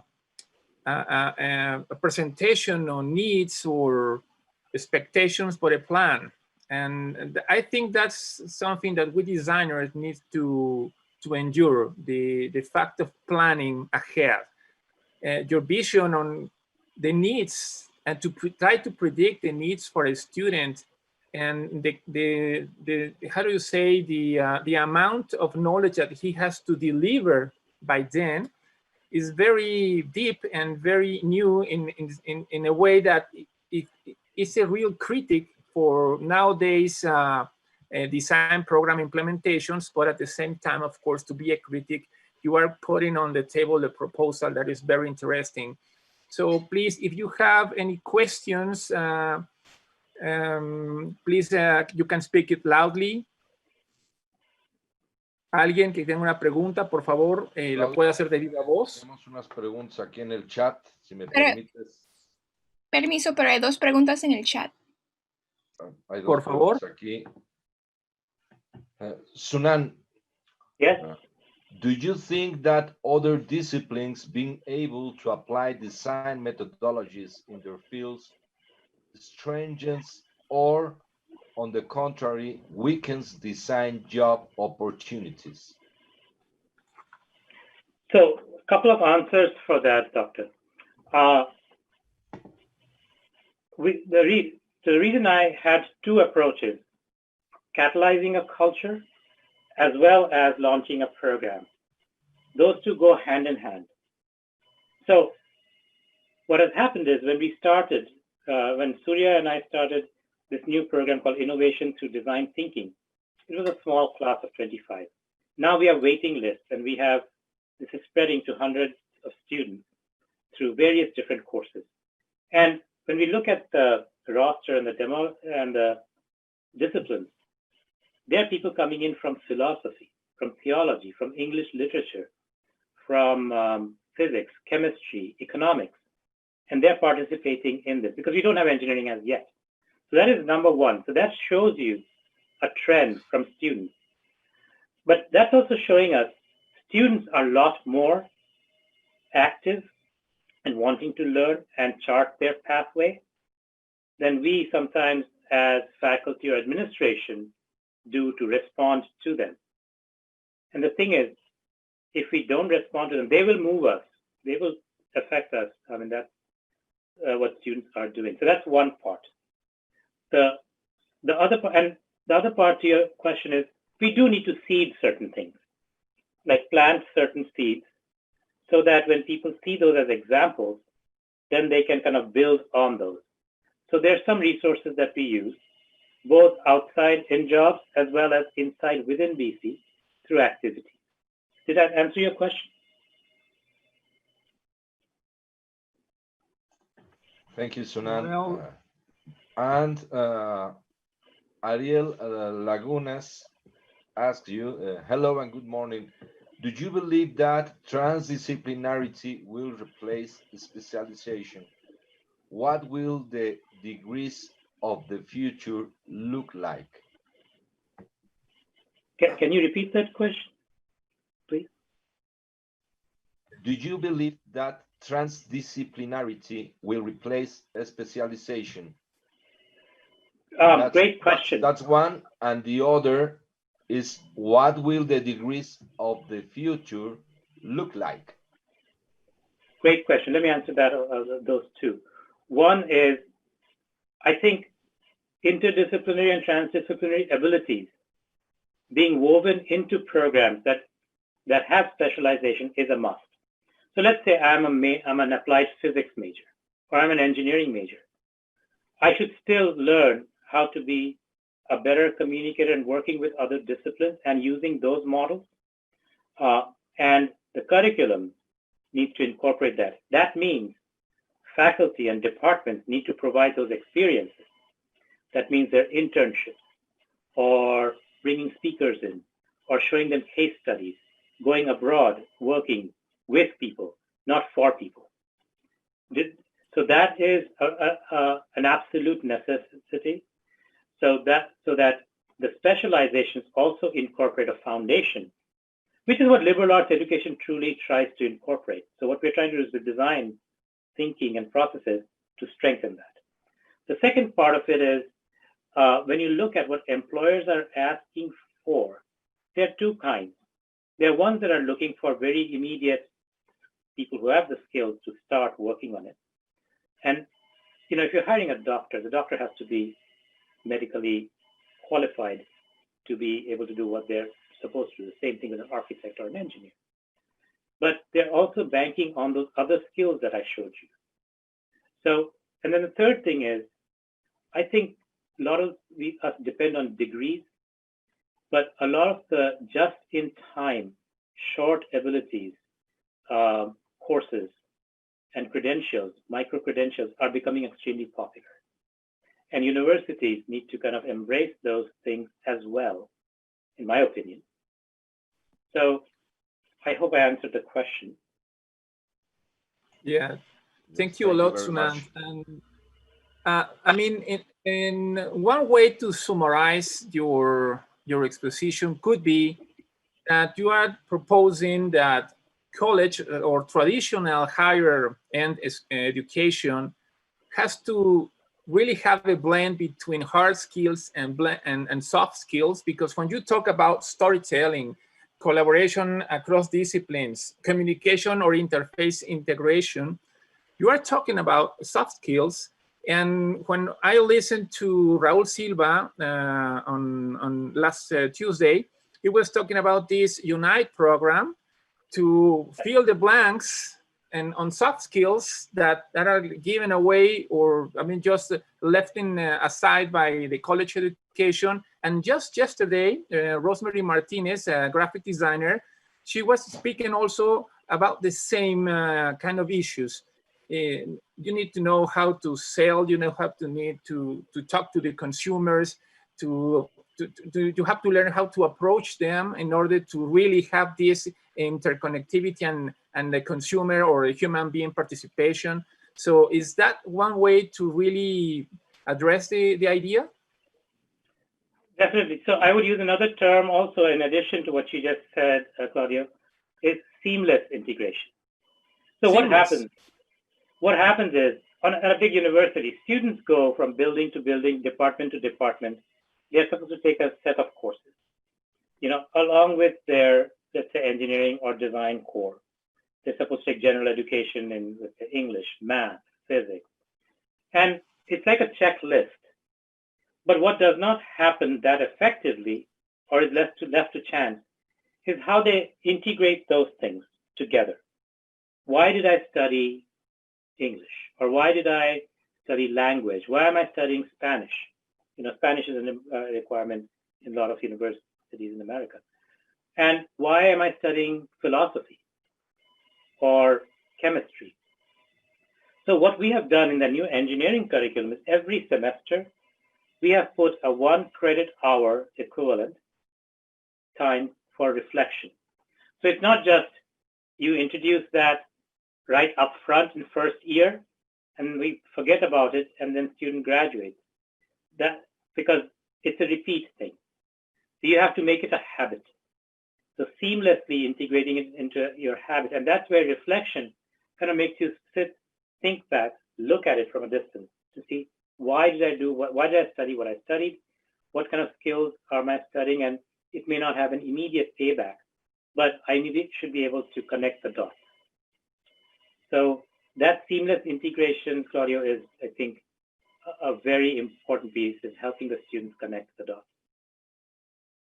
Okay, I have another comment, but before I would like to translate the following question.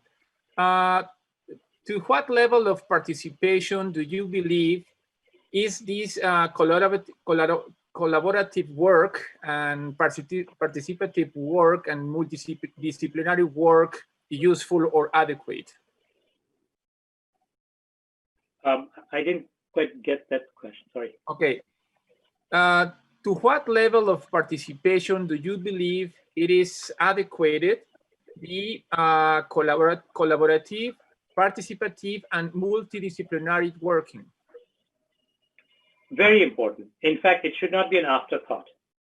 It should be an objective that is of prime importance. Because sometimes what happens is we go in our labs or shops and all and design something and then kind of backfill some of these things into it. But if you follow the design process or the design thinking process, the 6 steps, where the empathy model and all those things come up, those are integral to the system. So practicing that together and practicing that collaboration in an interdisciplinary, with an interdisciplinary team, as would happen in real life in a corporation or industry, is something that is of great importance. Well, based on this question you just answered, I would like to ask you, how did you came about, and most of it, how did you come to an agreement with all the faculties around in the city or the college city to make that hub and to make it happen, because I guess it meant a lot of discussions, a lot of negotiations. So it would be a nice example of this collaboration integration, please. So in all honesty, I was also lucky in some ways. When administration and leadership is invested in it, it makes a huge difference, because it's a top-down and bottom-up thing. So there are faculty, there are students, there are faculty who are interested, but we also had support from the provost's office. I'm part of the provost's office. So when the leadership is invested in it and the two work together, that works. Now, there are many other institutions who would love to change their existing engineering program to be taking into account this whole design process, collaborative process, etc. But they cannot bring about changes because in academia in America, and I think in other places as well, bringing about change to an existing structure, getting agreement with faculty is more complicated than the Congress over here. So I was lucky that so leadership, trying to find that person at the leadership level, you know, the first or second level, who believes in this is very important. The second part of it is showing examples. Go for small wins, not big ones. You know, sometimes we wait for the actual creating the whole monument, the silver bullet. Well, do little things that can show the pathway to that, but show the results, have metrics that you can measure and demonstrate. That makes a huge difference. And we did that. Okay, is there anyone who would like to have a comment, to make a comment or a question, even lively, by your own voice? ¿Alguien quisiera hacer alguna participación, comentario en vivo?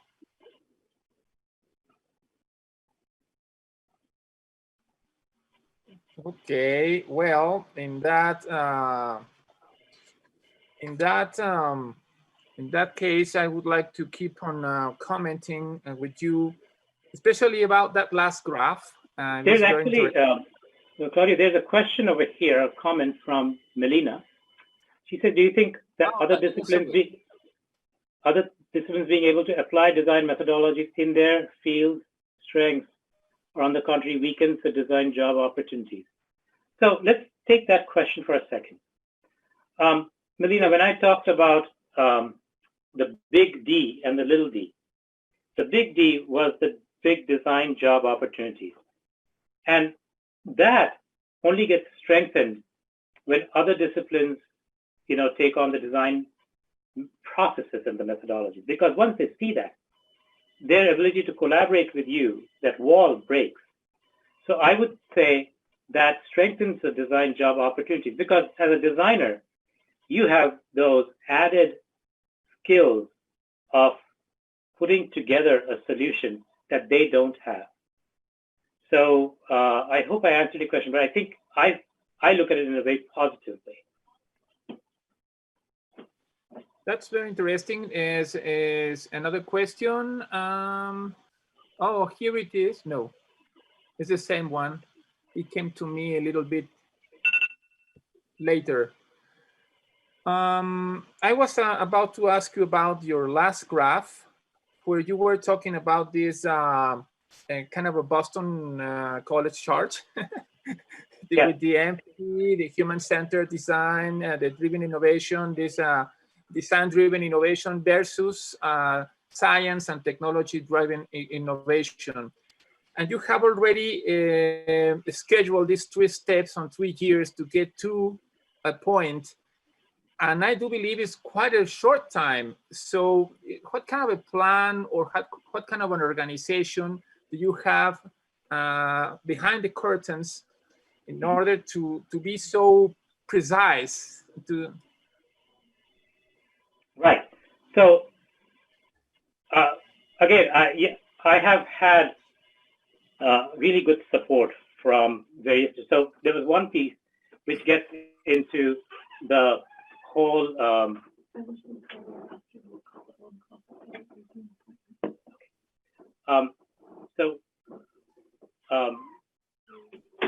so we have architects, and the building piece was one piece, the whole infrastructure, putting it together. So I have a director of design innovations who's working on that. Being in Boston, we also have MIT and other places over here so that we can kind of move forward with getting consultants. So we've had deans and presidents from Harvard, MIT, and all these others. So we use that to kind of get validation. And then internally, we've had, we started the hiring process earlier.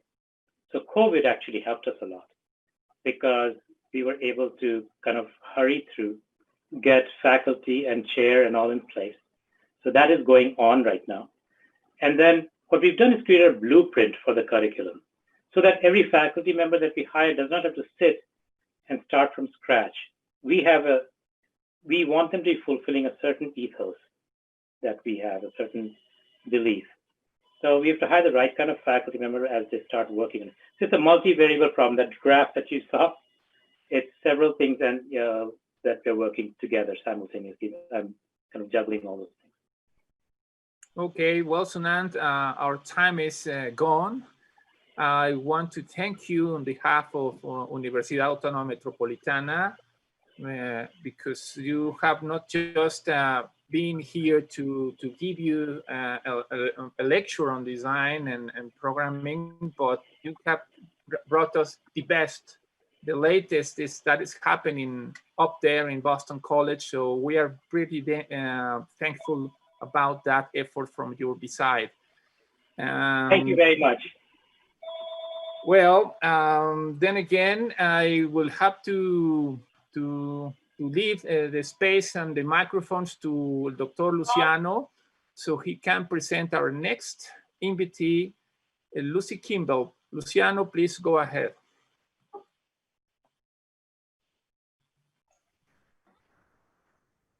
Okay. Buenas tardes a todos ya. Vamos a tener con nosotros a la profesora Lucy Kimball de la Universidad de las Artes de Londres. Lucy, welcome. Welcome to our Congress. I'm gonna present you to our audience in Spanish. El título de la ponencia es Panoramas emergentes para la práctica del diseño en temas de políticas públicas y sociales. Y es comprender el panorama cambiante del diseño. Como objetivo, nos presenta el discutir las implicaciones de las nuevas ubicaciones para la práctica del diseño, abordando problemas de índole social y de políticas públicas.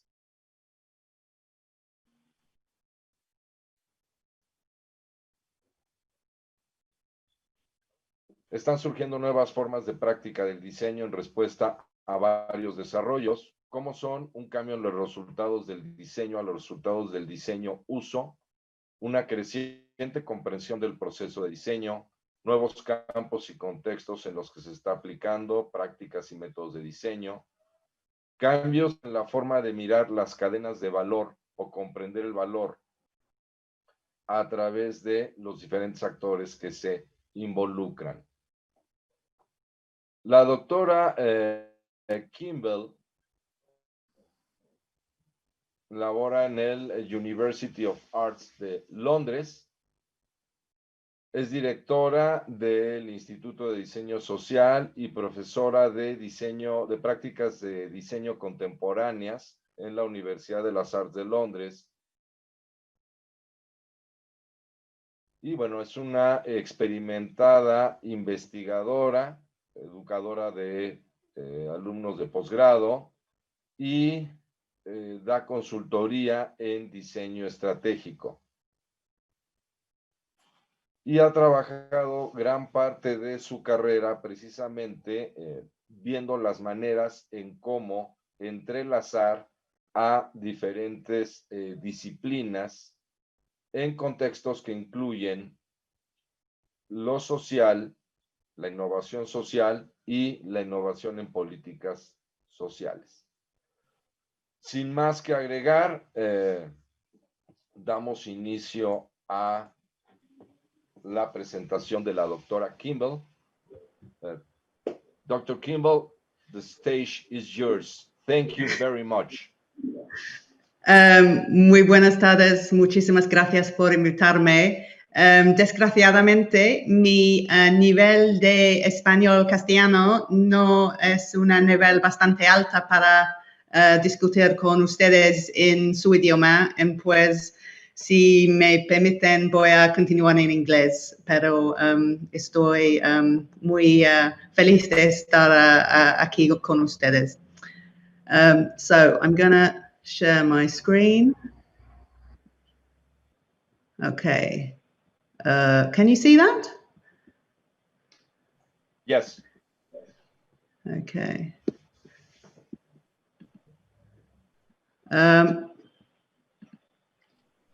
Okay, so thank you for the introduction and welcome. I'm going to give you a little bit of background about myself. Although I originally was educated as a mechanical engineer, I then worked as an artist, but then really have found myself working over the last 20 years in design, in particular digital design, interaction design, and social design. And that included some time as a tutor in London at the Royal College of Art, where for the first time I thought, if this is something called design, interaction design in the form of this messy studio where we did our teaching, I thought then I can call myself a designer if this is a kind of design.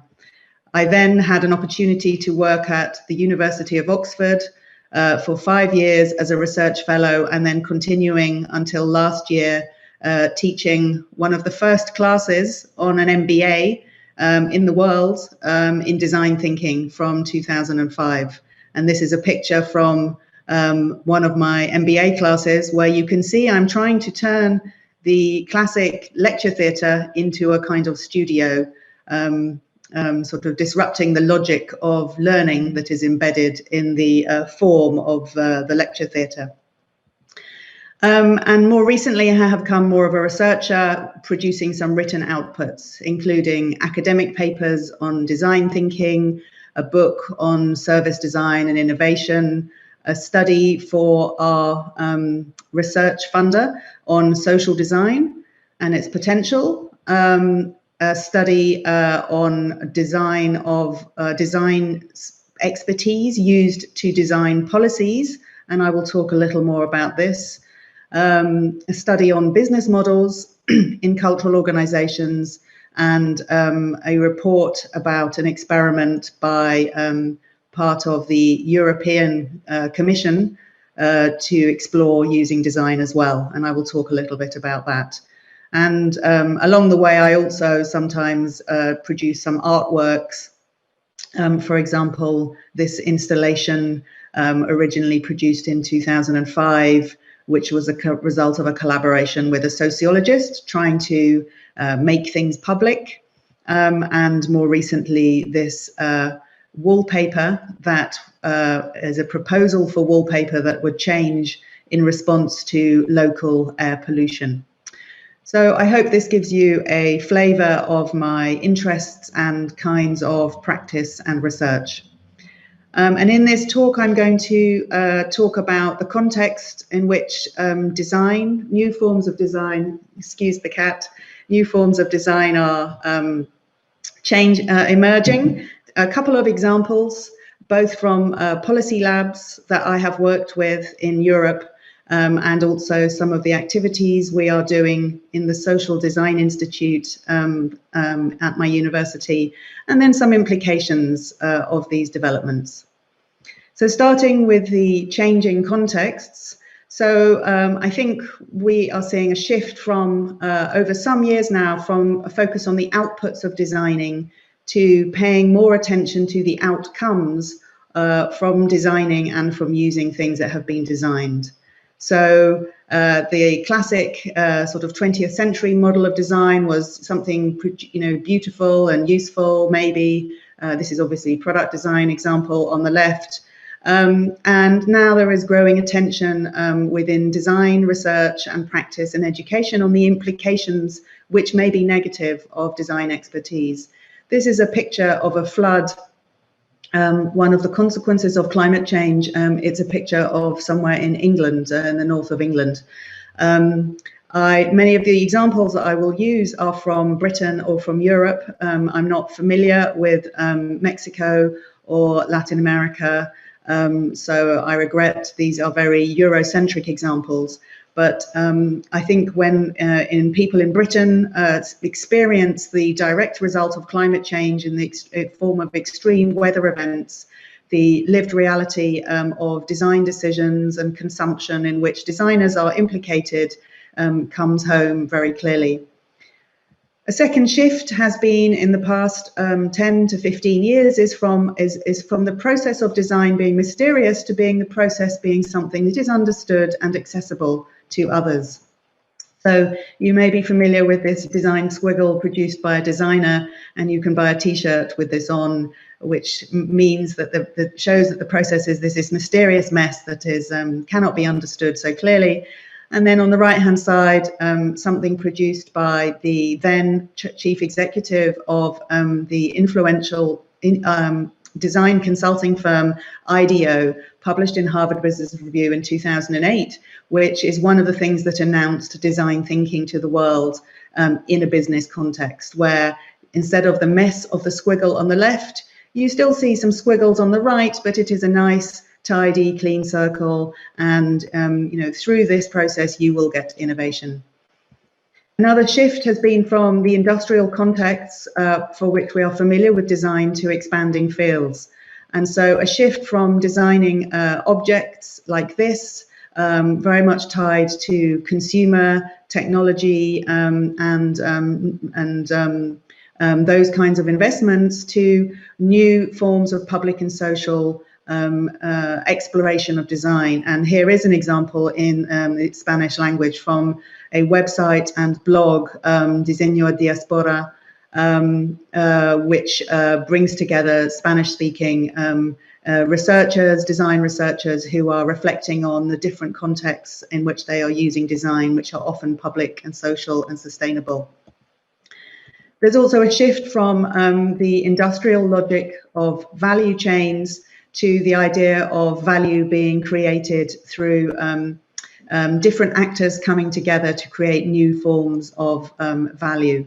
And on the left-hand side, if you do a Google search, you will find these kinds of very linear imagery, because the chain goes from exploitation of, for example, minerals or natural products towards value on the right through this sort of arrow or linear arrow. But what is becoming more important is the need to recognize new forms of value creation, including, for example, circular design, which does not result in sustainable, it does result in sustainable futures. Another change is from the idea that businesses and organizations are industrial producers who have to be efficient and organized, to organizations as being experimental organizations who are oriented to learning. So think about the different organizational competences required to produce the same thing in large quantities of the same thing, hundreds of thousands or millions of times, and the need for replication and efficiency. And think then, instead of the kind of organizational competences required to continue learning and collaborating, as came up in the previous discussion with Sunand. And this image is from Twitter. It's from a workshop that is run by basically some volunteers called GovJam, which takes place annually, where public servants experiment together on a defined project, working together to try out new things quickly, and using often design-centered methods. One of the other changes we've seen in the last 10 years or so is a shift from ignoring the politics inherent in designing to actually more explicitly addressing inequalities. And so if we take, again, that object, a sort of classic industrial design object, The costs, the sustainability costs and other implications of this are bracketed out, are hidden from our assessment of this kind of object. Instead, there are emerging forms of design practice which are centrally focused on reducing inequalities. And this example is one, a grouping called Design Justice, which is operating internationally, which is working with marginalized communities to center the designing of new solutions and approaches with those communities at the center. And finally, another development is the shift from the expertise of designers and a focus on that to expanding who has that expertise, including stakeholders and users having expertise. And so one example is that of the first is this is an image from Central St. Martin's, University of the Arts London, where I work, which is a marvelous and an exciting sort of cacophony of creative production by expert cultural producers.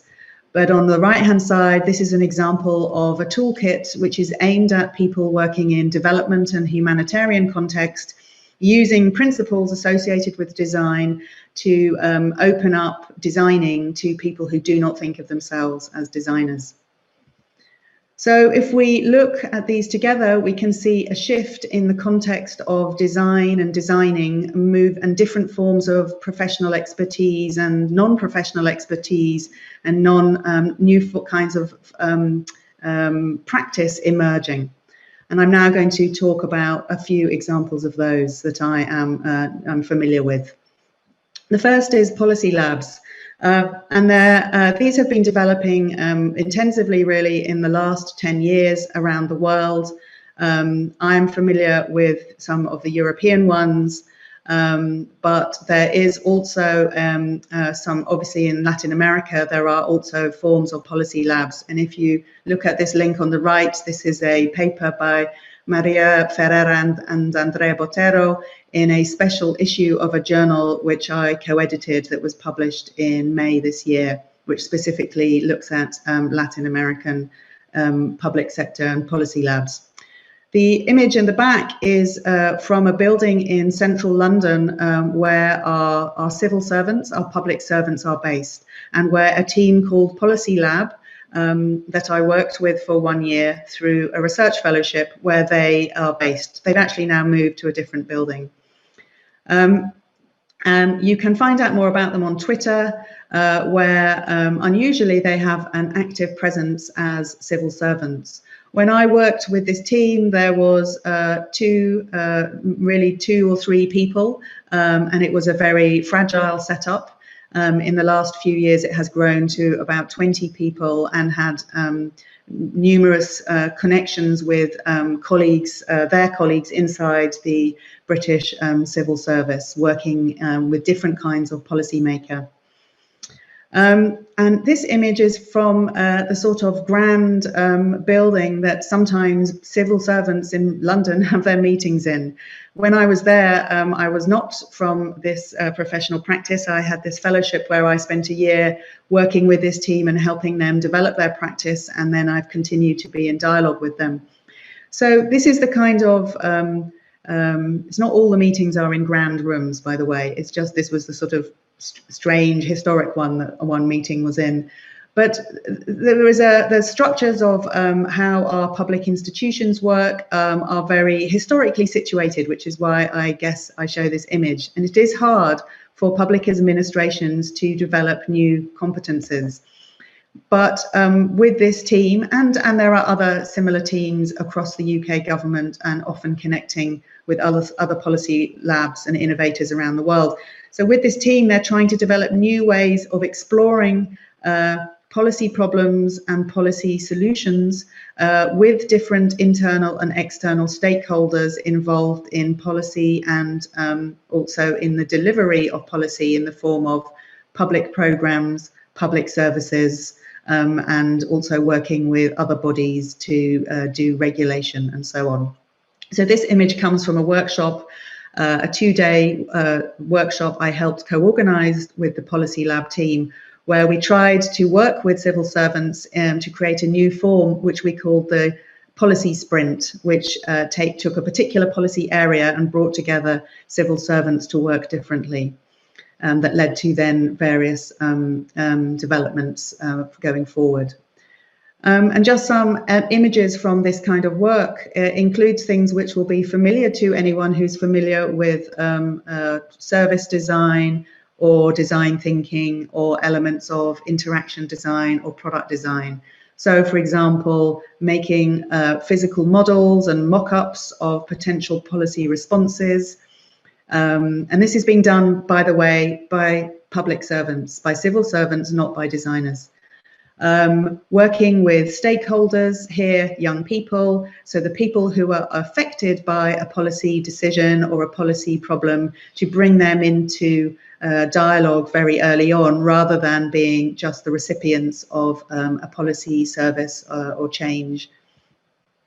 Also principles of prototyping and trying things out and iterating and learning, and so that's a set of practices that team has been developing, and they have further developed many other kind of new skills and competencies for the British civil service to create new forms of policy-making practice.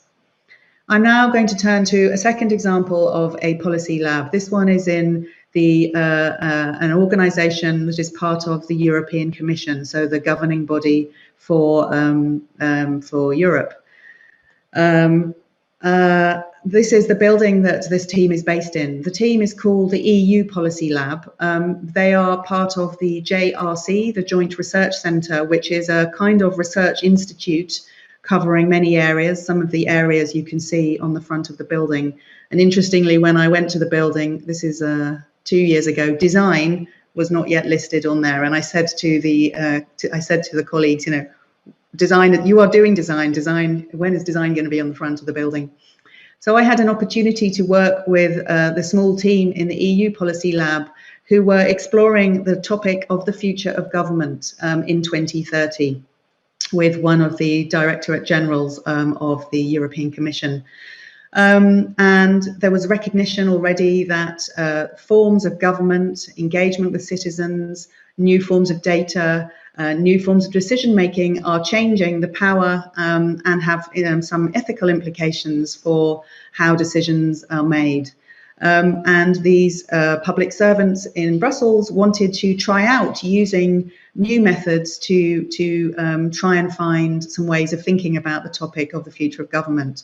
So one aspect was to create future scenarios, which they did with stakeholder engagement. So these are 4 different stories of how the future might play out or might look differently, what future worlds might exist in 2030, with a focus on Europe. And the thing that I helped with was a series of projects where they collaborated with 6 design higher education institutions, one in each country. At that point, Britain was part of the European Union, and one of the colleges was my university, UAL.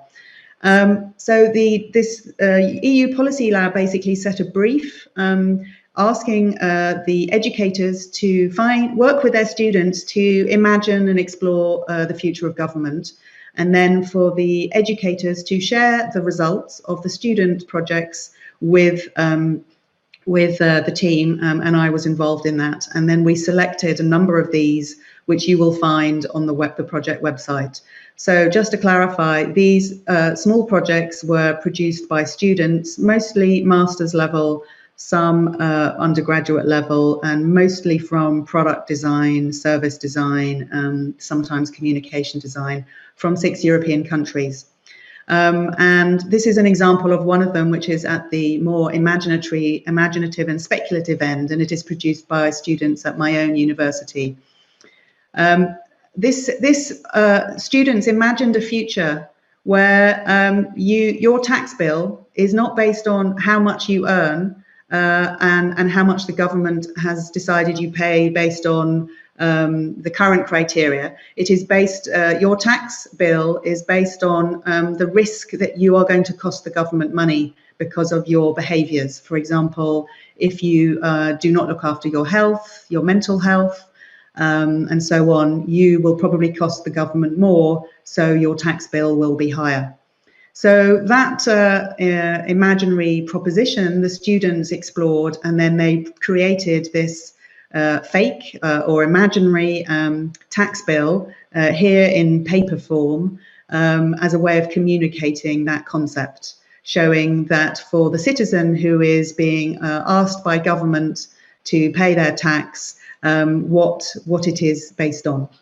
So this is an example of government here, the European Commission, their team, the EU Policy Lab, forming a collaboration with leading design schools in Europe to activate and access the capacity of design students supported by their tutors to explore this very complicated topic that affects all of us, which is the future of government.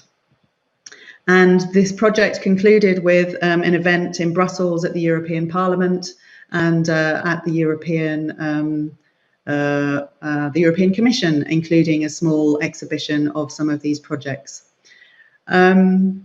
So these two examples, both from different forms of government, are a kind of sort of design practice and practical research. Both of these really, you could say, are demonstrator projects, although quite some years of ongoing demonstration. Often the context that they have been developed in is the context of innovation or public engagement or improvements in public services. This is the sort of legitimating frame for such projects to exist. Often they are tied to the development of new competencies for public servants. And alongside it, there is a requirement that they produce some evidence that this stuff works, right? So that if we bring design thinking, generative, creative ways of working into government, that it's going to produce positive outcomes. And it also has a requirement or is associated with having very senior leaders as champions who create the space for these kinds of experimental initiatives. So I'm now going to turn to something that we are doing inside University of the Arts London, where we are trying to make some connections with these developments from inside the university. And the kind of university we are is really a monotechnic. We are formed from 6 historic art and design education institutions with histories of around 150 years, focusing only on art, communication design, product design, fashion, textiles, jewelry, performance, film, and a bit of architecture, but no engineering and no social science, all of the things you would expect in a typical university. So it is a monotechnic of the arts and design. And it has a long history going back over 20 years of taking aspects of design practice and methods and using that to address contemporary problems. So in particular, focusing on textiles and designing textiles to address sustainability issues, working closely with local government, working to develop, to address issues in the criminal justice system, working with prisoners inside prisons and with the prison infrastructure, working as part of multidisciplinary healthcare projects, and having a manifesto and a vision for design to achieve positive social and equitable and sustainable futures. So there's a long history of these things in our university, and the Design Institute will be forming over the next year or two to bring some of that together and to build up and amplify some of these developments. And in particular, we are having a focus on the question of value, how value is created and assessed during designing and using, a focus on systems and how these exist around and through design, and also the context of public policy, so the public policy implications of design proposals, and also the context of designing in public policy.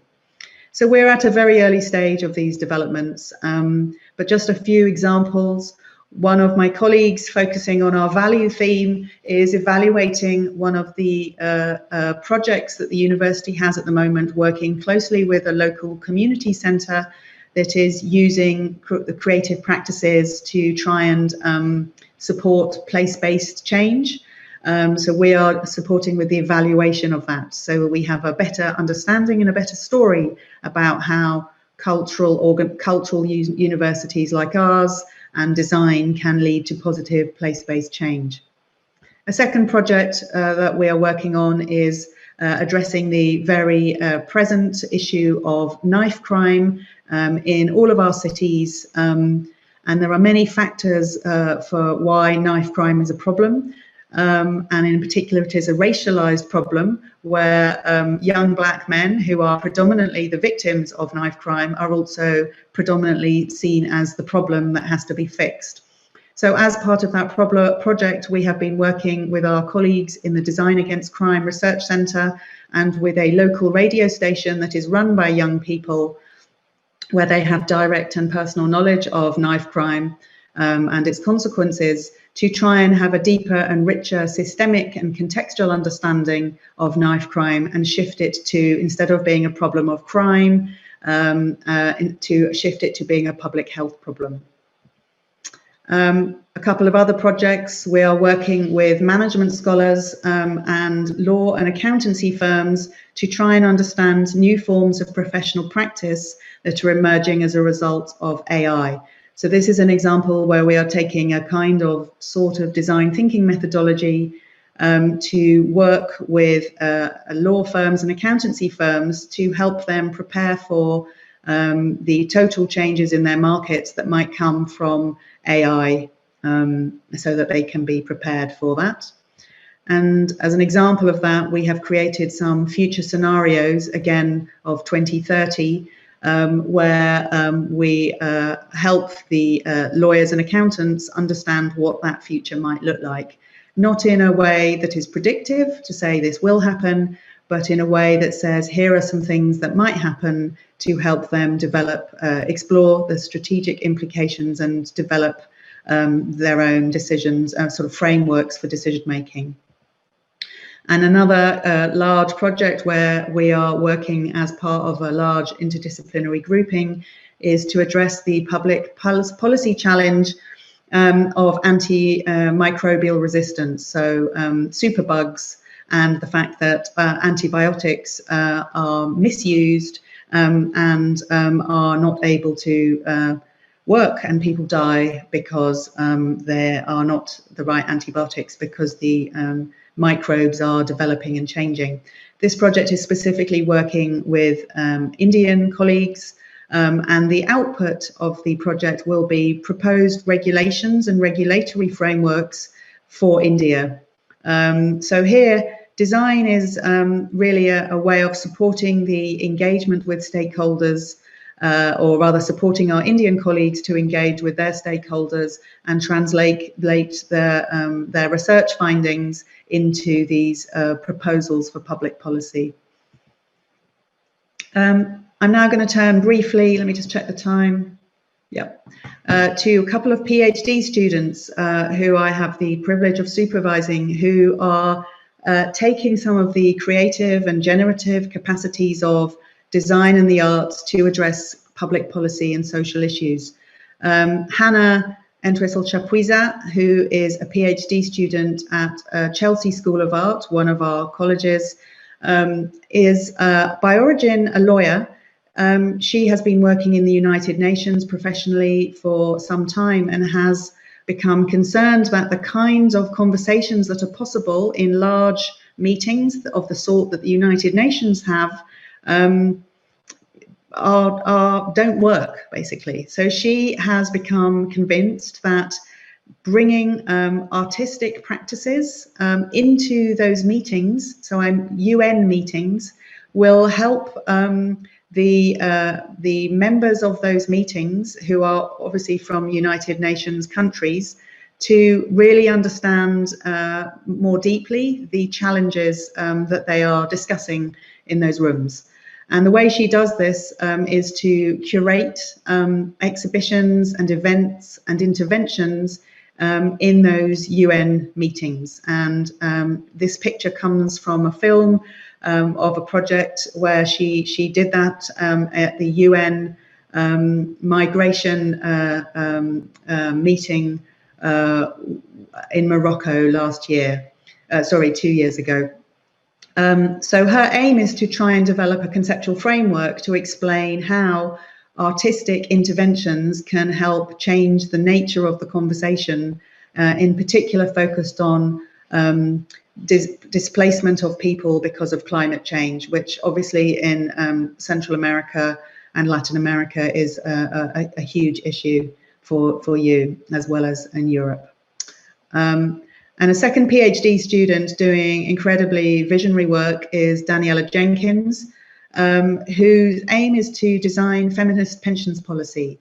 In the UK, which is her area of focus, pensions outcomes are gendered.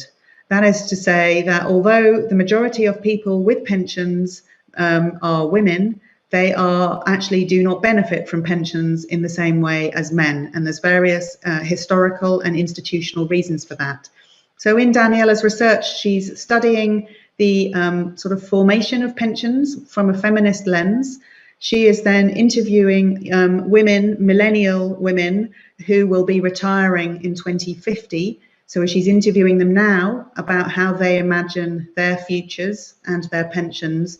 And the third part of her research is to create scenarios of how the pension system needs to change in order for there to be more positive outcomes for women. So this is really groundbreaking research which combines design, but with also other forms of social science analysis, and is oriented towards policymakers and think tanks, so they have new ways of thinking about pensions. So those are two examples of some of our PhD students. We actually have 60 PhD students focusing specifically on social design and design for sustainability, working across many, many areas.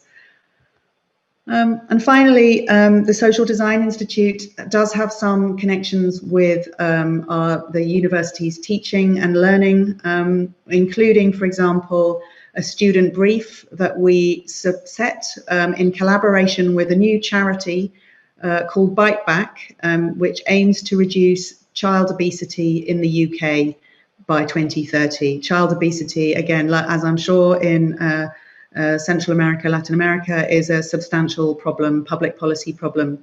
So this charity invited our students, and you see two images here from one a BA and one an MA course, to bring new thinking to them, and they were blown away by the results. And they're a pretty amazing charity already, working very closely with young people to empower and advocate for change across all aspects of the system that results in child obesity. And these students had a chance to generate their own ideas and collaborate with this charity, and it will lead to further developments.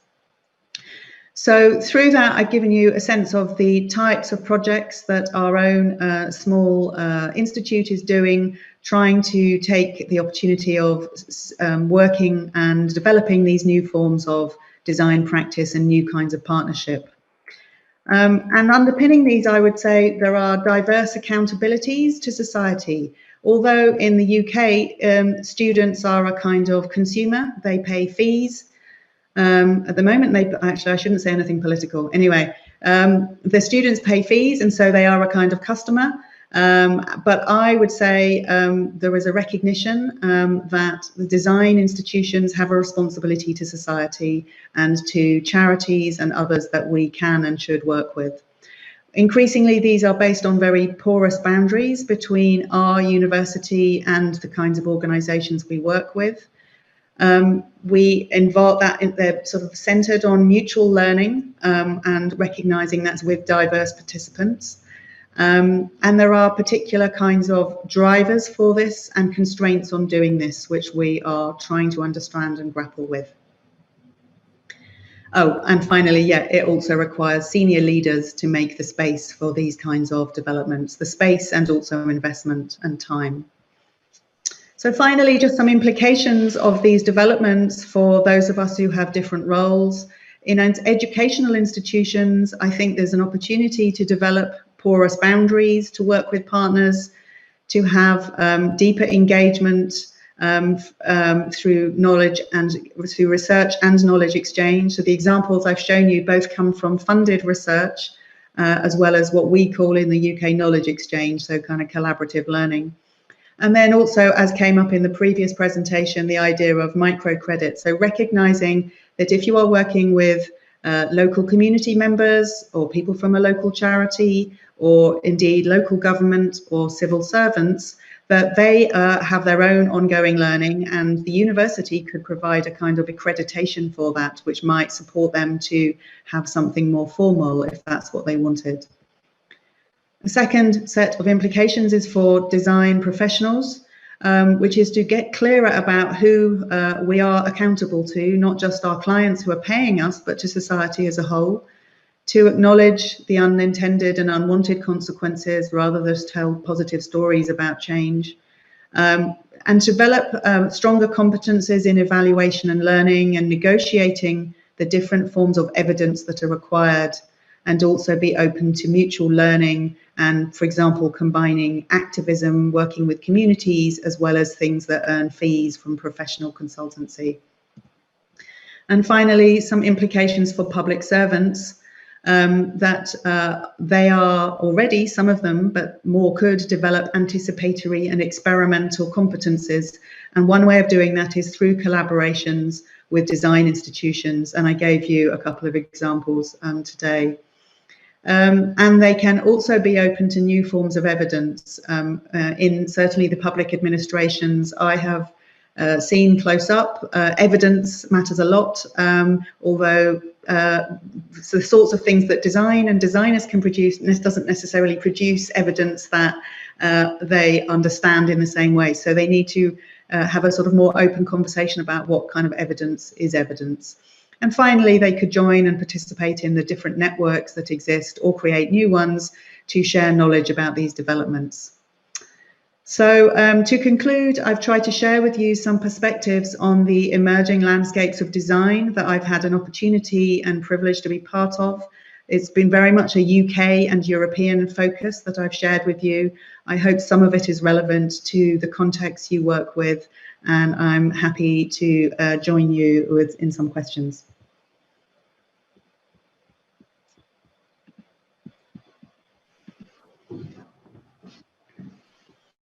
Well, enlighten how you are working with design in creating not just a better way to communicate the policies, but to creating the policies. It's very, very interesting. We have a question here from Dr. Jorge Rodriguez.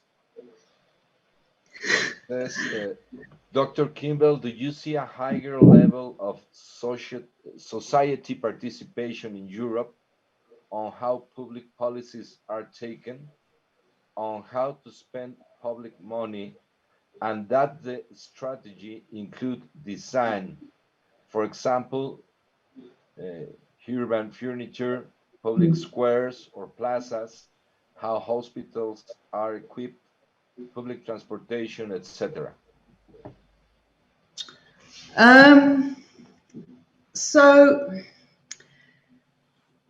It's very difficult to generalize about Europe because it's very diverse, 27 countries that are in the European Union and other countries that are not, including my country. And my country is also quite diverse as well. I would say there is a lot of public discussion about how to spend public money, and there is quite a lot of experimentation already. The things that I've given examples of didn't come from nowhere. The policy lab in the UK government and the policy lab in the European Commission Joint Research Centre have their origins in longer conversations about experimentation. And alongside this, there's other developments in open data, data science, behavioral insights, questions about new forms of democratic involvement with citizens. There's sort of multiple levels of experiments, multiple levels of government. Quite often design is not visible, and I think that's got a number of reasons. If we take in your question urban furniture, which is not something I know much about because I'm not from an urban studies or architecture background, but there are traditions of in local government of where there is a legitimacy for spending on public spaces and looking after shared environment, then yes, there is understanding of public design and the architecture and public space and so on. The examples I've given you are at the much more new end, the design of policy itself. That is, 10 years ago, we would not have been talking about this. And this is a very new area. So the level of expertise is very varied across Europe. I observe that there's quite a lot of experimentation at city level, partly because cities are sort of a better scale for doing experiments. Sometimes, again, it depends on the national system, how politics is arranged, who controls the cities, local taxes, and so on. So I would say, partly because I look for the experimentation, I see quite a lot of it, but I don't have a good way of good enough knowledge to compare. Is this? I wouldn't say it's widespread, but how developed it is. But certainly, I would say the design in this is still quite at an early level. Okay, and then your question, I'm looking at the second question about comparing designers. Yeah. So because what I've tried to show you, including with the pictures, is that the kind of practical projects that some of these civil servants, public servants are trying to do are opportunities for learning. So the designers that we are educating can be a resource and also use those as opportunities to learn if there are porous boundaries and there are public servants who are willing to have a dialogue and do an experiment by setting a brief, for example, and learn from working with students. So the students don't need to wait till the end of their studies to develop these specific competences. They could be built in already through collaborations. And the question about generation of specialists, I think we need both. I have spent 15 years thinking about and writing about and teaching design thinking, and in a way it's premised on the idea of it's sort of a generalized method associated with designers or some kind of designers that in theory anyone could do. I'm not sure anyone can do it, so we need specialists who have expertise in the sort of innovation processes and a part of a culture of experimentation. And we still need specialists who can design amazing graphics or videos or animations. So I think we need both. But I think the kind of educational pathways should give students opportunities to try things out and fail and realize learn that something is not for them, right? That they are not going to work effectively with public servants because it's not for everybody.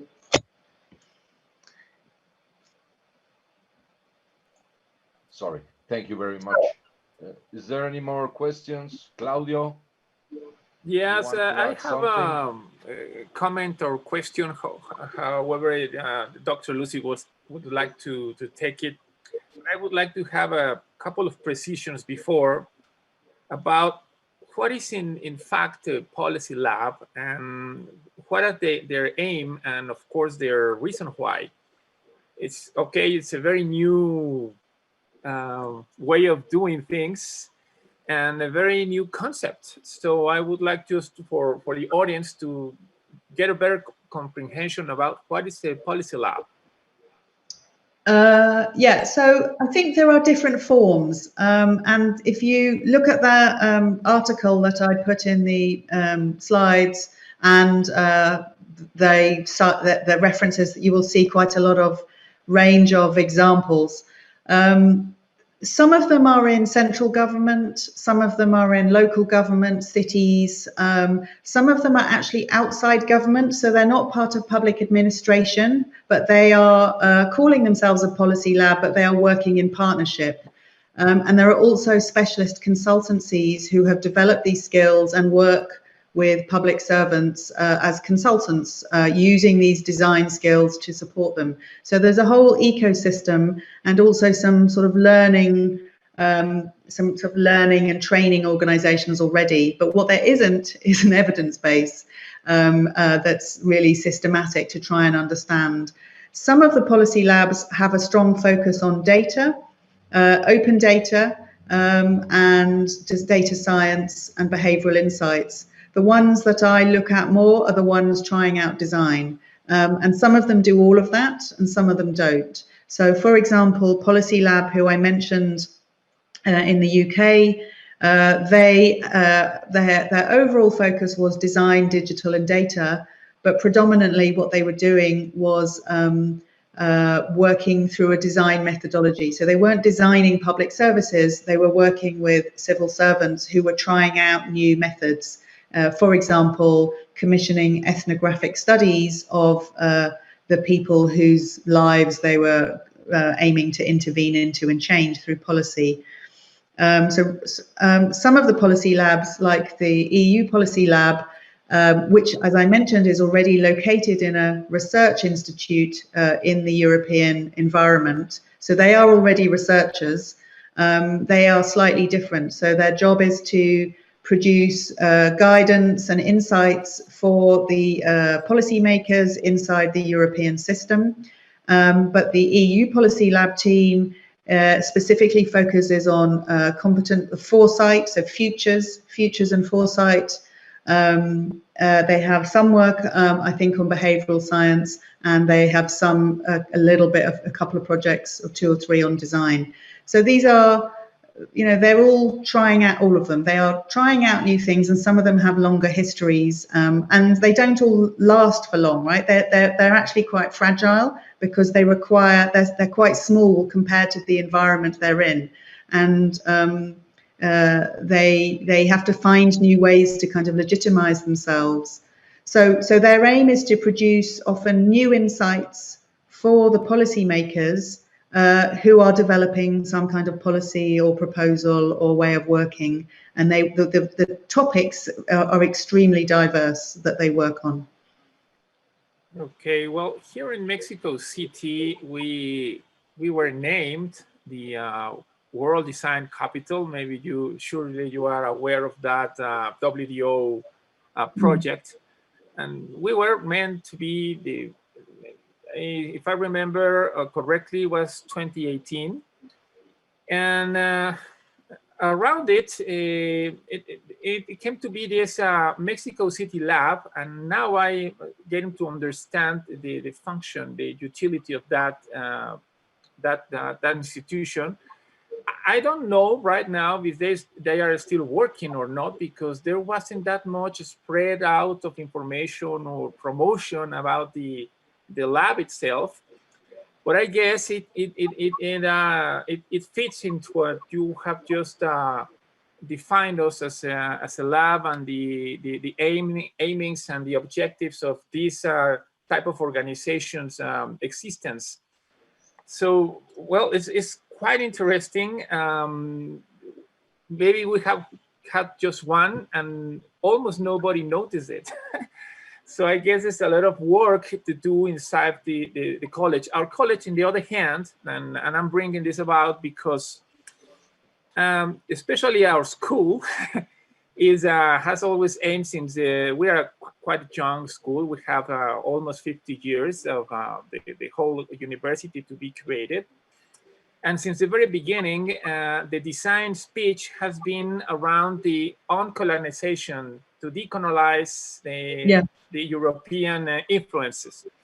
So I would like you to talk to us a little bit more how this structure, in just one example, for example, how the design lab, or I mean this policy lab, can come to be alive in order to promote the creation, but creating at the same time our own Latin American model. Could it be possible? So again, I think the contexts in which these labs and units have emerged are very different and distinct. Remember, these are often public servants, right? So they may be the innovators among the public servants, but they are not necessarily sort of people who are rewarded for experimenting. And the context of public administrations is that in the countries I'm familiar with, they work for the minister. The minister and the elected politicians direct and constrain their possibilities. So although they may have a remit for experimentation, they also are limited to their aim is to, they are supposed to do what the ministers or the elected politicians have been elected for, to achieve that. So I think there's potential for experimentation and for decolonizing ways of working, for sure, but it depends a lot on the leadership and the context in which the lab has emerged. But certainly with the city labs, because there are networks, for better or for worse, supported by foundations, which themselves are often Eurocentric. There's a network of city labs, and there's networks which are supported by the ones all the examples I know are Eurocentric. So it may be that there is a whole network that is just, I'm not familiar with it. So I think there's a potential for experimentation, and there's a potential for change and transformation. I sort of am a positive. I always hope for this, but I think the constraints, there are substantial constraints on what is possible to achieve because of the institutional setting, the institutional narrative, and like I said, it requires leaders of different kinds to make space and make the argument to allow the learning and experimentation. Excuse me. ¿Podemos apagar los micrófonos? Tenemos un radio por ahí. Mientras tanto, ¿alguna otra pregunta para no apoderarme del micrófono? Jorge, Julio, tenemos al arquitecto todavía con nosotros, a Miguel Ángel Pérez, tú mismo, Luciano. Pues no, yo creo que I don't have any more questions to Lucy. I think I like the way you are looking at design. I think it's a fresh look in how design as a whole can be really a solving problem process. We are focused on looking at design as it solves a problem through an object. Mm-hmm. But when you translate this the design, the discipline of design, to solve policies, social policies that they are not tangible things, right? Mm-hmm. So it's kind of the first instance is shocking, scary, but then you realize and looking at the examples that you kindly share with us, it's possible. It's possible, because when our university is focused on mainly in social design, and design for the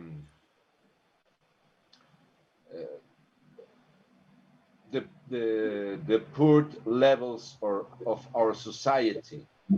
And I think that at some point it's a misconception, because what we're trying to provide them is with objects.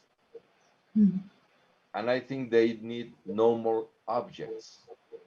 They need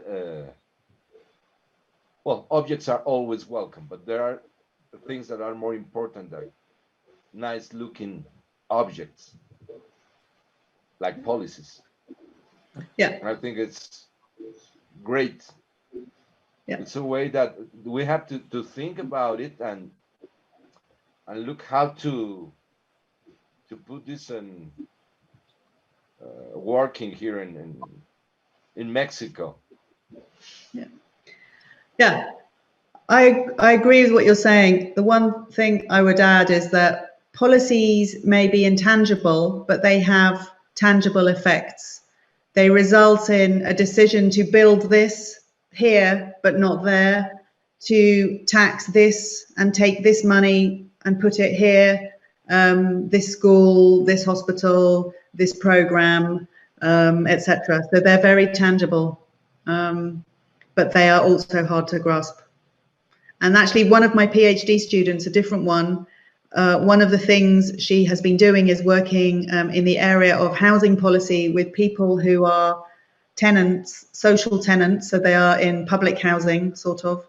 And she found she was using design methods to try and help them connect the problems they had as tenants with a desire to change the housing system to be more fair, right? So that their problems could be more visible to policymakers. And in a way, it didn't quite work. Some of these translations about what is somebody's problem and why it's their problem are difficult sometimes are difficult to connect, even though the problem may be in government and because of 50 years of policy to do housing in this way and not that way. It's difficult sometimes for people who are dwelling in the problem and suffering from the consequences to actually understand and link that their lived experience to that policy problem. And the policy people don't also necessarily understand how the lived experience, which may be very terrible, is a result of the policy. So I think design has something that it can do here to make some of these connections and implications more tangible. But I think we are at an early stage of understanding how to do this. Yeah, I would like to link a question by Dr. Rodriguez, and you can read it yourself, but it is down here. The world tends to be more polarized, as that includes the way on how public policies are taken. It is possible to decouple social innovation policies on one political party only. The challenge is how to make them a more social and less political decision, especially in Mexico, Mexico environment. Yeah. In my environment in the UK, not going so well. Some things, COVID, and also lots of things. So I recognize what you're saying, Jorge. I would say that design, all things are political, right? So design is often political, but it has been hidden. Its political nature has been hidden or ignored. And in the current world of climate emergency, inequalities, migration issues, mental health of young people from social media, fake news, all of these very complicated phenomena design is involved already and often could be seen as helping reproduce these effects. So design is political already. If we disguise it and say, oh, it's only social, that might be a strategy for trying to experiment in new ways to address some of these issues. I agree the world is polarized and design is implicated in that. So I think as part of the education of young designers is to show them how design is in sometimes producing, helping produce this polarization. Okay, and well, I would like to go back a little bit back into your presentation when you were talking about the outputs of, or the design focus, and I would say versus design impact. When you were talking about output versus outcomes, or mystery process against understandable process.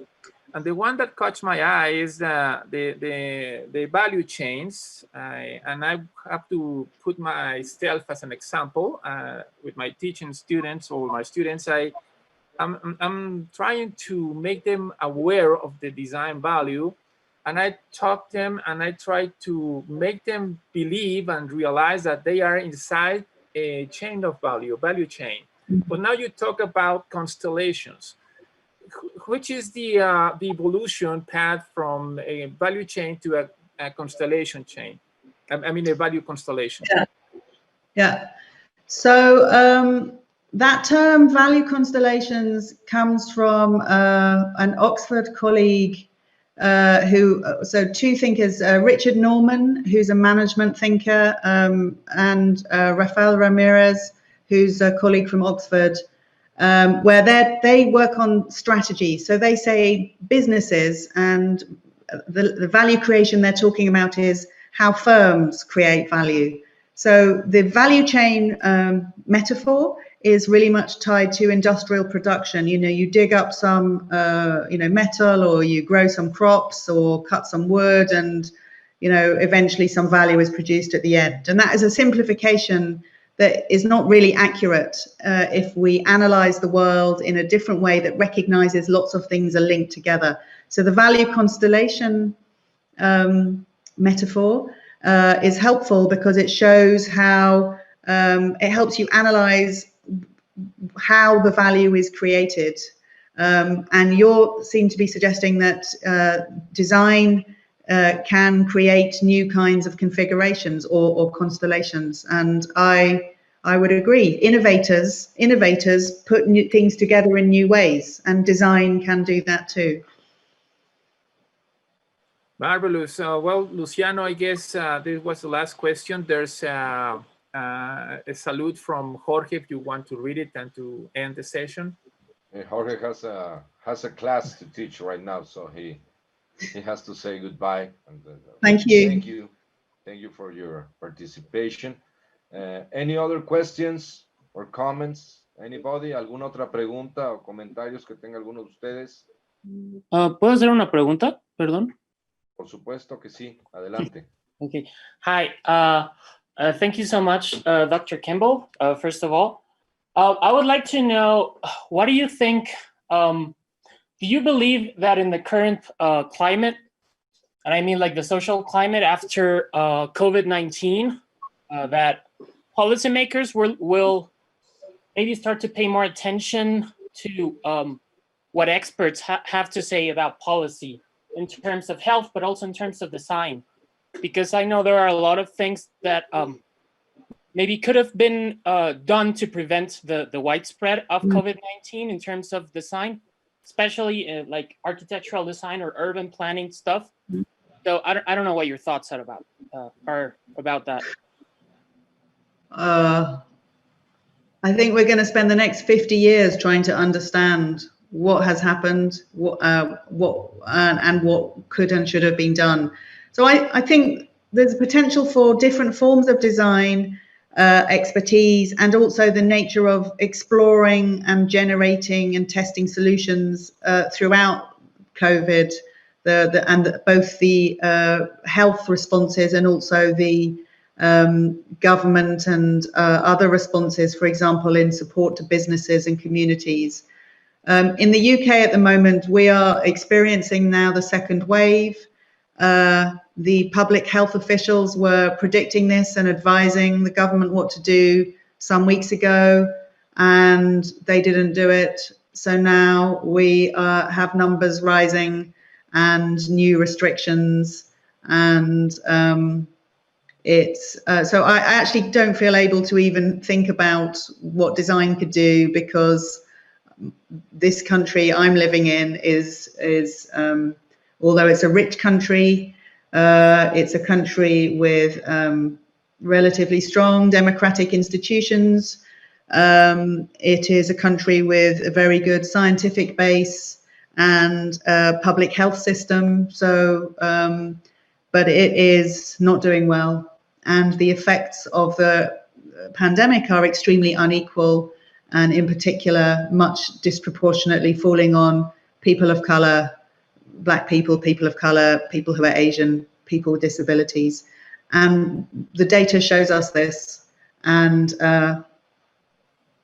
it is not being addressed. So design, I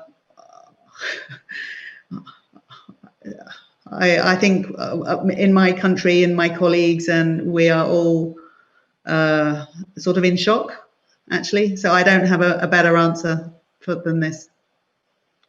Maybe in 50 years. I have a follow-up question. Go ahead. So I just feel that a lot of design policy and everything is predicated upon the idea of being able to predict.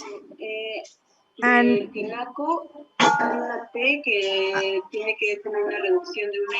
hello? Excuse me, Harumi Villaderos.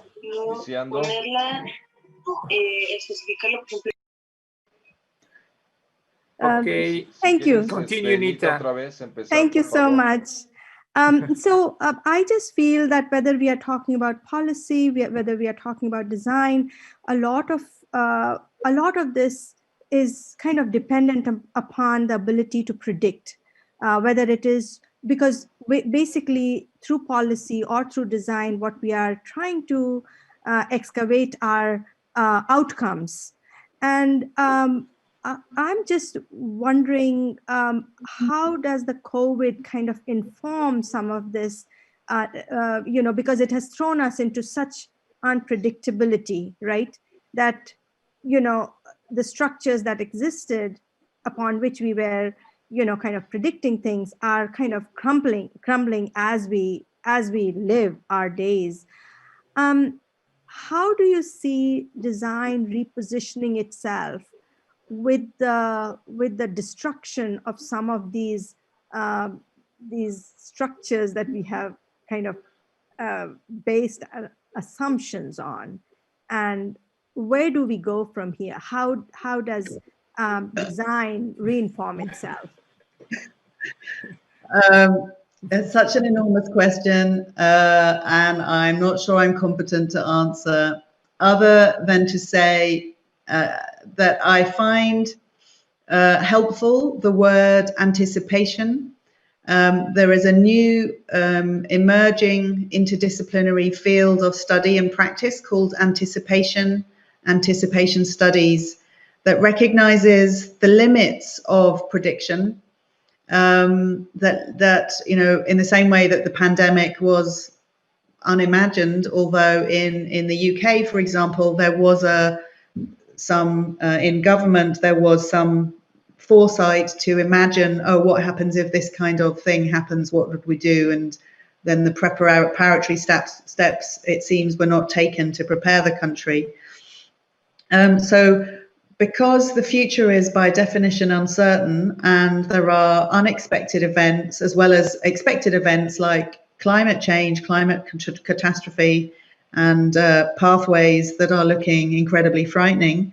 So design, if we position design as a methodology, a kind of material practice that enables forms of participation in anticipation. So anticipating how things are, learning, a sort of sensing and rapid assessment and so on, things that I'm slightly linking to sort of practices from product design, which I'm more familiar with than architecture, and using new forms of data, whether they are from social media or building data, as you've been talking about in this conference. So I think, so yeah, so I in the chat, I put the paper by Maria and Andrea about public sector innovation labs. There's also a paper that I wrote with Lucia Vesnic-Jalovevich from the joint from EU Policy Lab. When we edited this special issue, we try and describe some of these things. So in a sense, that's my answer. I tried to write something to try and make sense of the what I'm calling the anticipatory capacities of design, which I think are a social resource, a resource for society and a resource for public policymakers. So I put that in a chat. It's a public access journal, which means anyone can look at it on the web. And I hope you might find that useful. And some of the papers, the other papers in that special issue, many of which are by design researchers who are also experimenting with and trying to think about how design can connect to public policy problems and public policy makers. Thank you, Dr. Kimball. Thank you for your question. Sorry, I couldn't answer it. Another 50, yeah, 50 years. I think design has always been confounding. And, you know, the other problem is I think it's one of those disciplines I feel that has morphed the most. I mean, I have seen it morph, and its tenuous relationship with technology. I have seen in my lifetime design, morph in so many ways. Not just in its own, as an own entity, but also in the way it has connected to some of the other disciplines. You know, we are touching, when you talk about policy, you're touching a completely different, aspect. So it's like a multi-headed creature that connects in many. I guess I'm trying to get to its ubiquitousness and its ability to touch so many disciplines and morph, therefore, in that way. So yeah. Thank you. Yeah, thank you. ¿Alguna otra pregunta o comentario que gusten hacer? Any more questions or comments?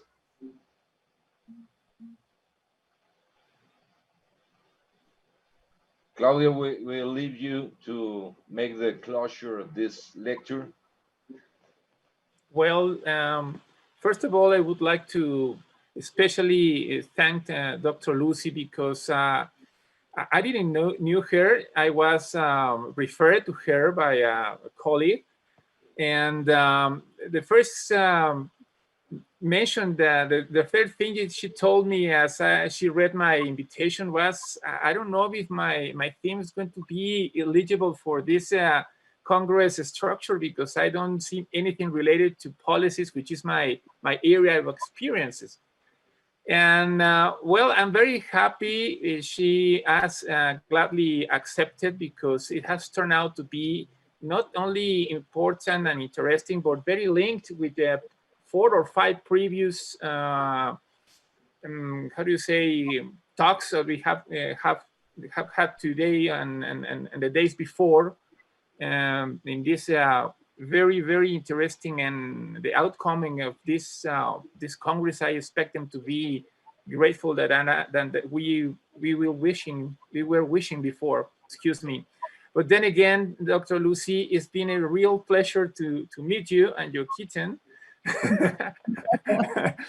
So hopefully you would like to have contact with some persons that are really involved in the policies here at the UAM. It's a very important issue for some researchers down here. So I will give them your information. So hopefully they will be in contact with you. And if you have any interest in us, please go ahead. We would love to extend our network with researchers and professors from other colleges. Well, it's been a real pleasure once again. Thank you a lot. Thank you very much, and have a good rest of day. Thank you. Thank you so much, Thank Lucy. you.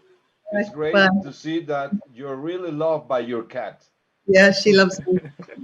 And she's hungry. Yeah, that's it. Have a nice day. Thank you so much. Bye. Bye. Bye.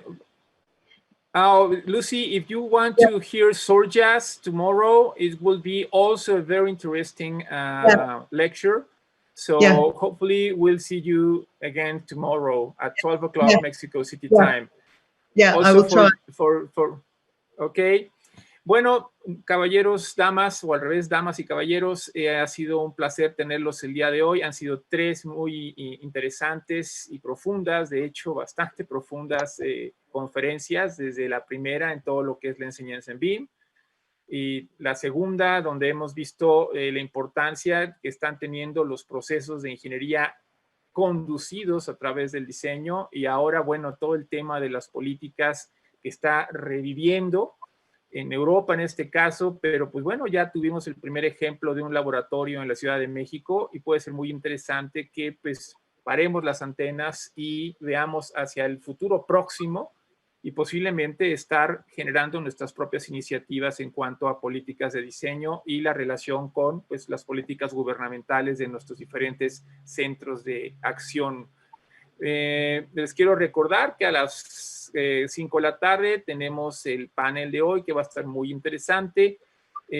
Recordarles que hoy, bueno, termina al rato el taller de BIM, el cual ha sido exitosamente llevado a cabo los últimos 8 días y va a cumplir sus 20 horas. Y tenemos, bueno, muy buenos comentarios acerca de él. Por lo tanto, pues las actividades de este congreso no se han limitado exclusivamente a las pláticas, sino que hemos tenido una jornada en BIM especializada ayer interesante, de alta especialización.